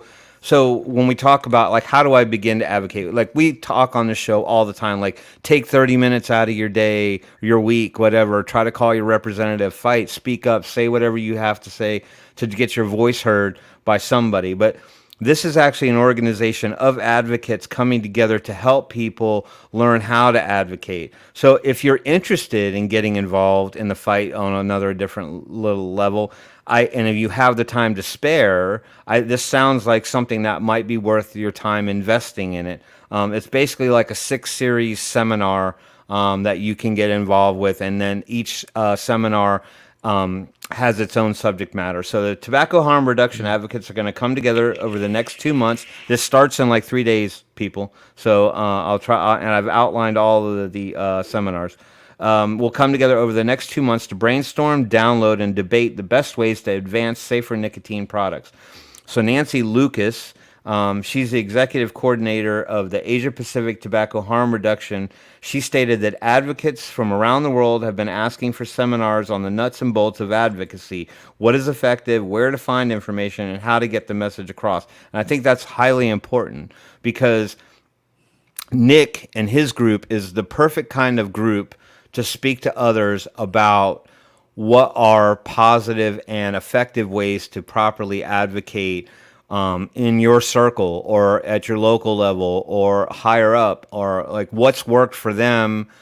It's information sharing, right? Businesses do it, organizations do it all the time. They share information amongst each other to try to advance each other's success and doing what they do. So this is a perfect case because this is hundreds of advocates coming together. The seminar is going to be called the Advocate's Voice Shorts Series, and it will consist of live streamed sessions fortnightly, which is a word that we don't use in America very often. That means every 2 weeks, every fortnight, unless you play the video game, and even then you probably didn't I knew know. you were going to say that. You probably didn't even know what that meant. It's spelled differently, but I'm saying you probably didn't even know what it meant then. You're like, oh, it just means I build houses and shoot fucking people and headshot kids. Every fortnight. That's not what it means. Every 2 weeks. So I wanted to read her other statement, which was a little long. I didn't type it out. It says, it's obvious that the war on nicotine is not going away. Advocates need information and support to carry on fighting as THR is here to stay. Nearly 70 countries have already adopted regulatory frameworks on safer nicotine products, leading to dramatic declines in their overall smoking rates. If we are to save millions of our lives, our advocacy needs to be incredibly effective, says Ms. Lucas. So, fair point. Each of the 5 programs will start with a short video presentation, followed by some live Q&A session for advocates to help each other. So it's open discussion, open forum. People are allowed to interface with each other on these live streams. Again, if you're at all like lost and you just want to know a better way to advocate, there's probably lots of really great information that you can get out of this. The episodes will run via the CHA, PRA, or CHOPRA and Scope YouTube channels at 12 p.m. New Zealand time. Now, I'm sorry I didn't do the conversion on that, but maybe, Paul, you can help us out with that. Dude, it's funny. I was just trying to copy and paste that YouTube link down there, and I'm like, wait a minute, why isn't this not working? It's on your end. It's right 2 here. hours, Yeah, 2 hours, right there, 2 hours, 2 hours ahead of Australian time. So midday New Zealand time is 2 p.m. Or the opposite, or it's 10 a.m. Australian time. John, I just put the YouTube link in the... I was trying to copy and paste, and I'm like, why isn't it not working, man? Yeah, and it's funny that you even did that, because I have in parentheses here in my article, it says, ask John to provide the link. Anyway. So thorough. Tim's so thorough. Yeah, so John, so Paul, it's almost 11 p.m. here. What time is it in New Zealand for me? Right now in New Zealand, 13 hours ahead. Yeah, current. Oh, hang on, I'm trying to figure it out because of daylight saving. Yeah, it'll probably change again. Yeah.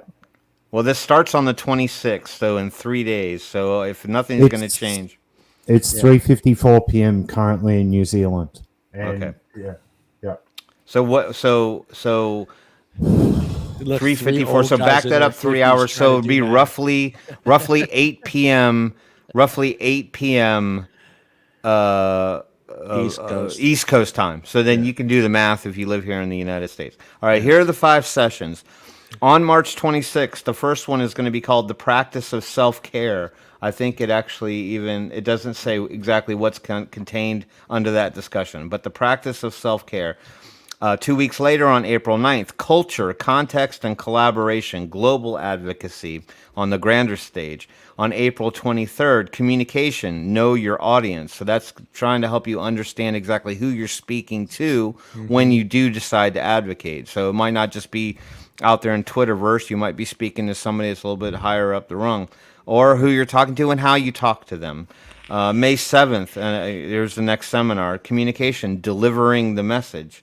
So that's how you get your points across quickly, concisely, without kind of blathering and just kind of drowning out what you're trying to really say. Get to the point. May 21st, social media engagement. Truth will prevail. I'm going to guess that's the big finale. And there's going to be lots of fireworks and shit like that. But anyway, most of Asia Pacific has turned a corner by including tobacco harm reduction in their health policies. And 3 more countries now looking to legalize and regulate vaping, including the Philippines, Malaysia, and Thailand. Yeah. Okay, so Nancy had one more Nancy final. Lucas. Yeah, Nancy, she had one more final statement here. She said, in recent years, effective advocacy has been key to many countries adopting a tobacco harm reduction approach. Advocates coming together for this initiative and discussing best practice will be time well spent. The aim for us always is to deliver tangible results, namely saving smokers' lives. And that's another very important point, because that's what this is all about, right? This is about helping to save others' lives.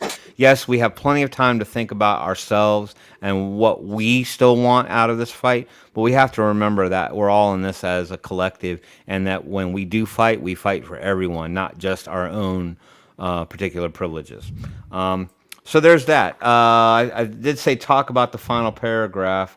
Here's Scope's online library, a global collaboration.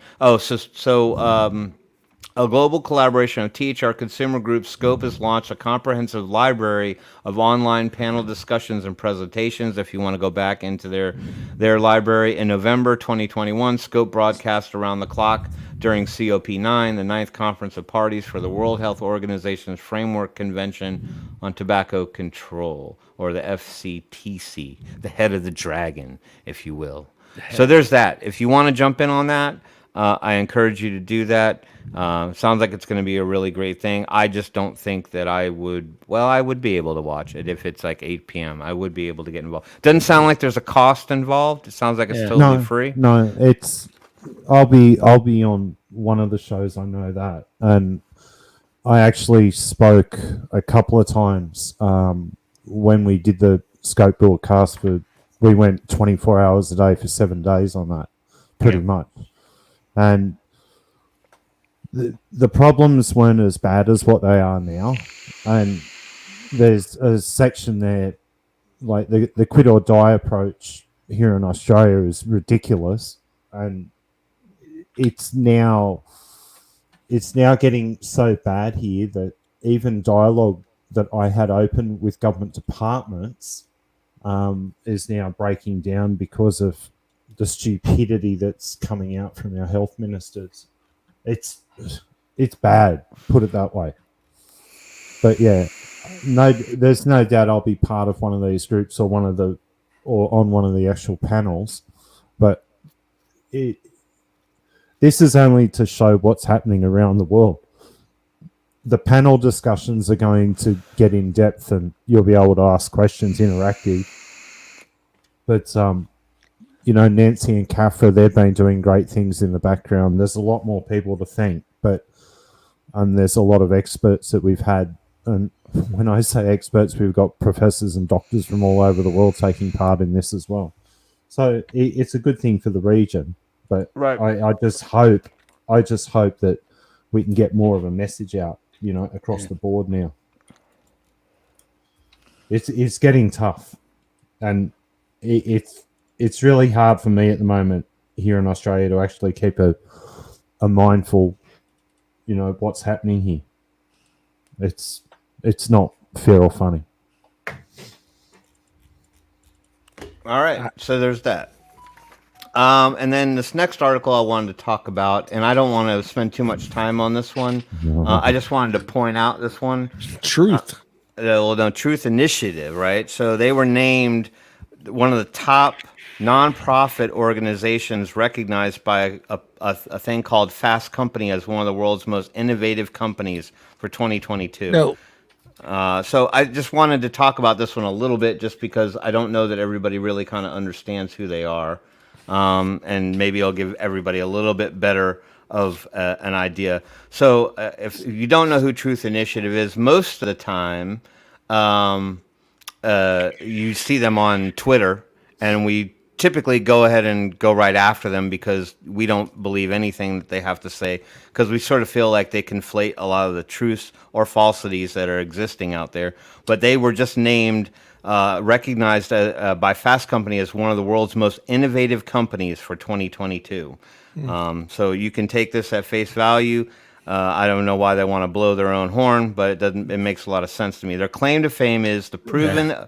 Their claim to fame is the proven effective and nationally recognized Truth campaign against youth smoking, vaping, and nicotine prevention program. Truth Initiative first appears on the list in 2022 for launching its first-of-a-kind text message quit vaping program called "This Is Quitting." I didn't even know that they did any of that. So I don't know how people jumped on the bandwagon and got the text messages. Youth e-cigarette use remains, according to this, the youth e-cigarette use remains at epidemic levels, with the latest 2021 monitoring. The Future survey showing that 20% of high school seniors used e-cigarettes in the past 30 days, even if that means only once. The data apparently mirrors that of the the National Youth Tobacco Survey. According to that survey from 2021, get this, 43% of high school students used e-cigarettes daily. As one of the top 10 most innovative nonprofit organizations, Truth Initiative inspired and supported young people to quit vaping nicotine with Quit Together, which used social media to communicate its message. So this just paints a better picture of the landscape of how these ants use the power of social media to work their way into the mindset of people. So they use Snapchat and all these other things to go after where they know the kids will be. So with that said, I didn't even know they were using it. I do know that a bunch of money was spent by the FDA to engage in these particular campaigns. I think it was something sickening, like $9 billion or something crazy like that. And they were looking. Yeah, they were getting ready to hire a marketing team to try to go after that. According to them, this apparently has catapulted enrollment and grown into a movement of young people coming forward to share how nicotine has affected them. Okay. This Is Quitting has apparently also helped more than 425,000 young people on their journey to quit nicotine vaping. So I don't know if that's true either.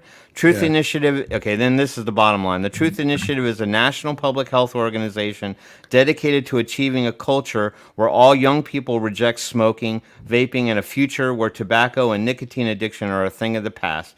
Truth Initiative is funded by the MSA. So that's where Truth Initiative gets all their money. So the MSA agreement, which is basically off the backs of smoking, is apparently paying for the Truth Initiative to run these particular things. So I don't know. I don't, I think they're all a lot one and the same. So that said, it's a, these are the groups that we're up against, and this is the touting that they get thrown up in magazines as being great when our cause to them is probably more like a gnat flying around in your face.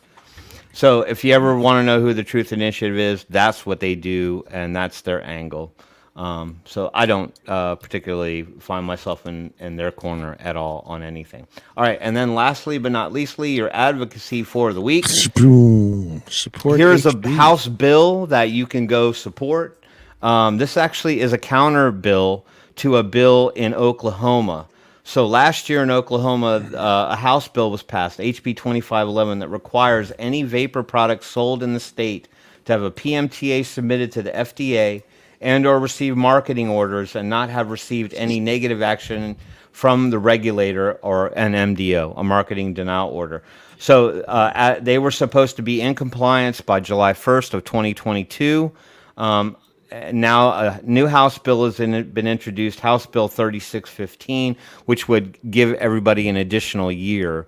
So other than the Nick Salt and the freebase people who should have already had PMTAs in, I'm guessing a lot of this is probably enacted based on the fact that the FDA now has regulation over synthetic nicotine.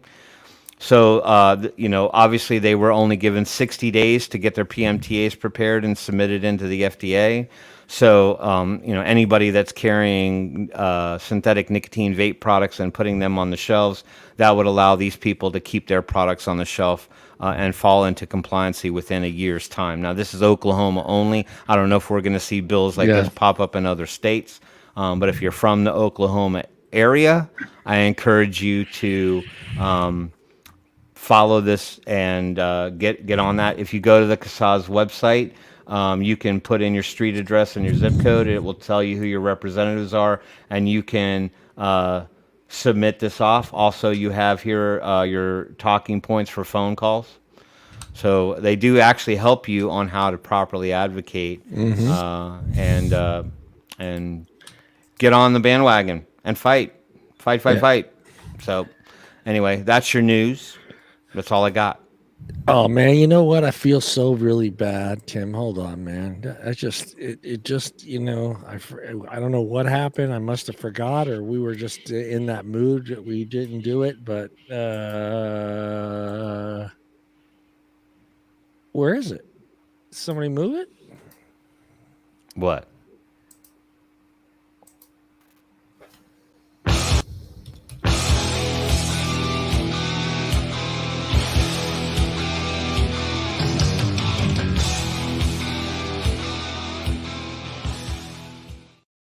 Okay, I feel better now. All right. I forgot to do your bumper. That's quite all right. Yeah, I think we were. I think we were a little sidetracked. Sidetracked. Anything else you guys got? We're at the 2:06 mark. Anything else? I just wanted to say one thing to everybody who watches the show. Apparently, I guess that we triggered some people this evening. We don't disrespect or intentionally want to disrespect anybody that takes part in this discussion and watches the show. I want to collectively apologize for everyone that is on the show. When the incident with the background came up, nobody here started that show with the idea that we were doing anything to try to throw the middle finger up to anyone that fights for or against vaping in this particular fight. That was just a background that was picked as a fun background. Yeah. We were not trying to make any correlation between what we're talking about, what we fight for on this show, and the fact that there was any particular association to children. Yeah. I know tons of adults who enjoy a lot of the same characters and things that were on that screen, and that's how I saw it, as just components and elements of our life and had nothing to do with children.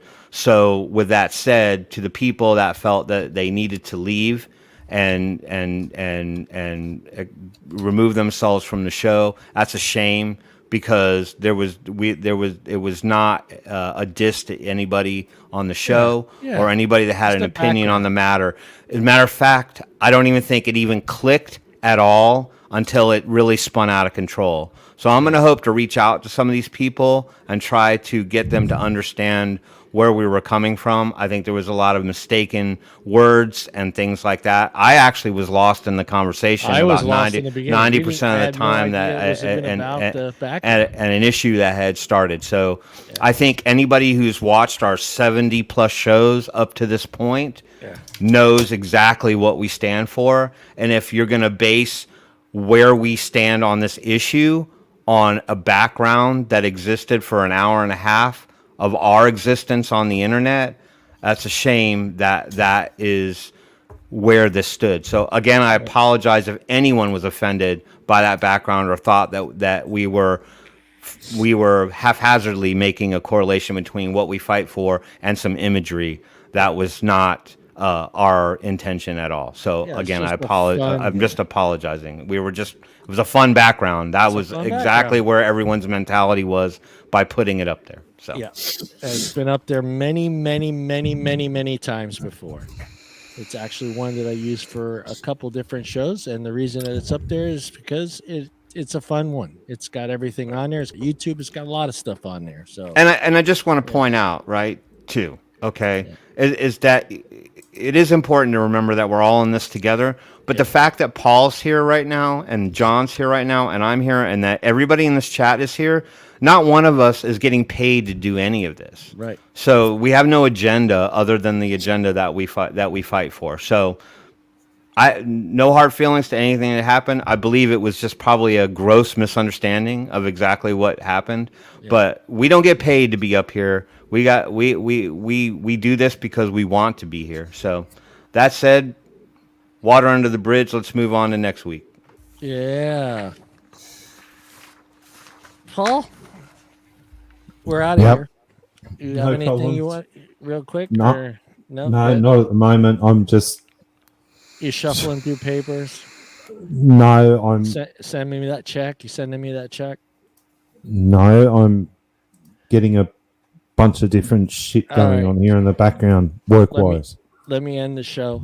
I'm going to go ahead and put the link to the Wednesday Night Live Facebook group page again in the chat there, guys. If you haven't joined that group, head on over there and join the group. I am going to post. I'll probably do it tonight sometime. But we want to see some pictures of your old gear, some of your old stuff that you have. Even if you don't have it anymore, if you have to dig through, like Tim made me realize that maybe a lot of us don't own this stuff, but we still have pictures of it. So if you have some pictures of some old gear, that post will be designated for that purpose. Just put some pictures of your old gear in there, and we will use those images for the future show where we're just gonna reminisce, take a step back in time and look at some of the old stuff that we all have, and see how differently myself, Tim, and Paul transitioned through the vape journey. And I think all three of us have made the mech journey, have taken the mech journey and gotten out of the mech journey and stepped into RTAs, then back to RDAs, then back to sub-ohm tanks. And so it'd be kind of cool to see what everybody has and what you guys have too. So join the group, upload your images. We'll share those images on the show. It should be a lot of fun just to see some of the old gear. And I'm kind of curious too. Maybe there's some different lines that are out there. I don't know. Maybe you can help me out with this one, Paul. I mean, are there certain lines that people in Europe have that we don't have as far as vaping gear? Yeah, Is that possible? plenty. Yeah, Plenty of them. so it'd be cool to see that too. So if we have some European viewers and you might have something that I've never seen, Tim's never seen, that we don't have here in the US market, it'd be kind of cool. And I will have an unboxing next week of this RDA from Hell Vape. I don't know what you call it, the SER1. Super power RDA up to 200 watts. So we'll do that. It's a 3-coil RDA. So I'll have that next week on the show. I didn't get set up. I had it set up. I just didn't feel like doing it, to be honest with you. So join the group, upload those images. We'll share those images on the show. And you guys want to do it next week? Sure. Yeah, we're good to go next week? Sure. Yeah, we'll go ahead and do that next week. So I'll go ahead and post that on the Facebook group page, upload those pictures on there. We'll share them, and we'll see everybody's journey. Also, when you upload something, let us know. It's like that. Was that your first device, your second device, whatever in your journey, or let us know if that was the device you started with, and just kind of let us see how your journey went. It'd be fun. I think it'd be fun to see everybody's different stuff. Agreed. Yeah. All right, guys, we are out of here. Everybody have a wonderful rest of your week. Be safe. Say goodbye to the rat, Tim. Goodbye, Mr. Rat. Mr. Rat. And we'll see everybody next week. Same time, same channel, same place. Peace.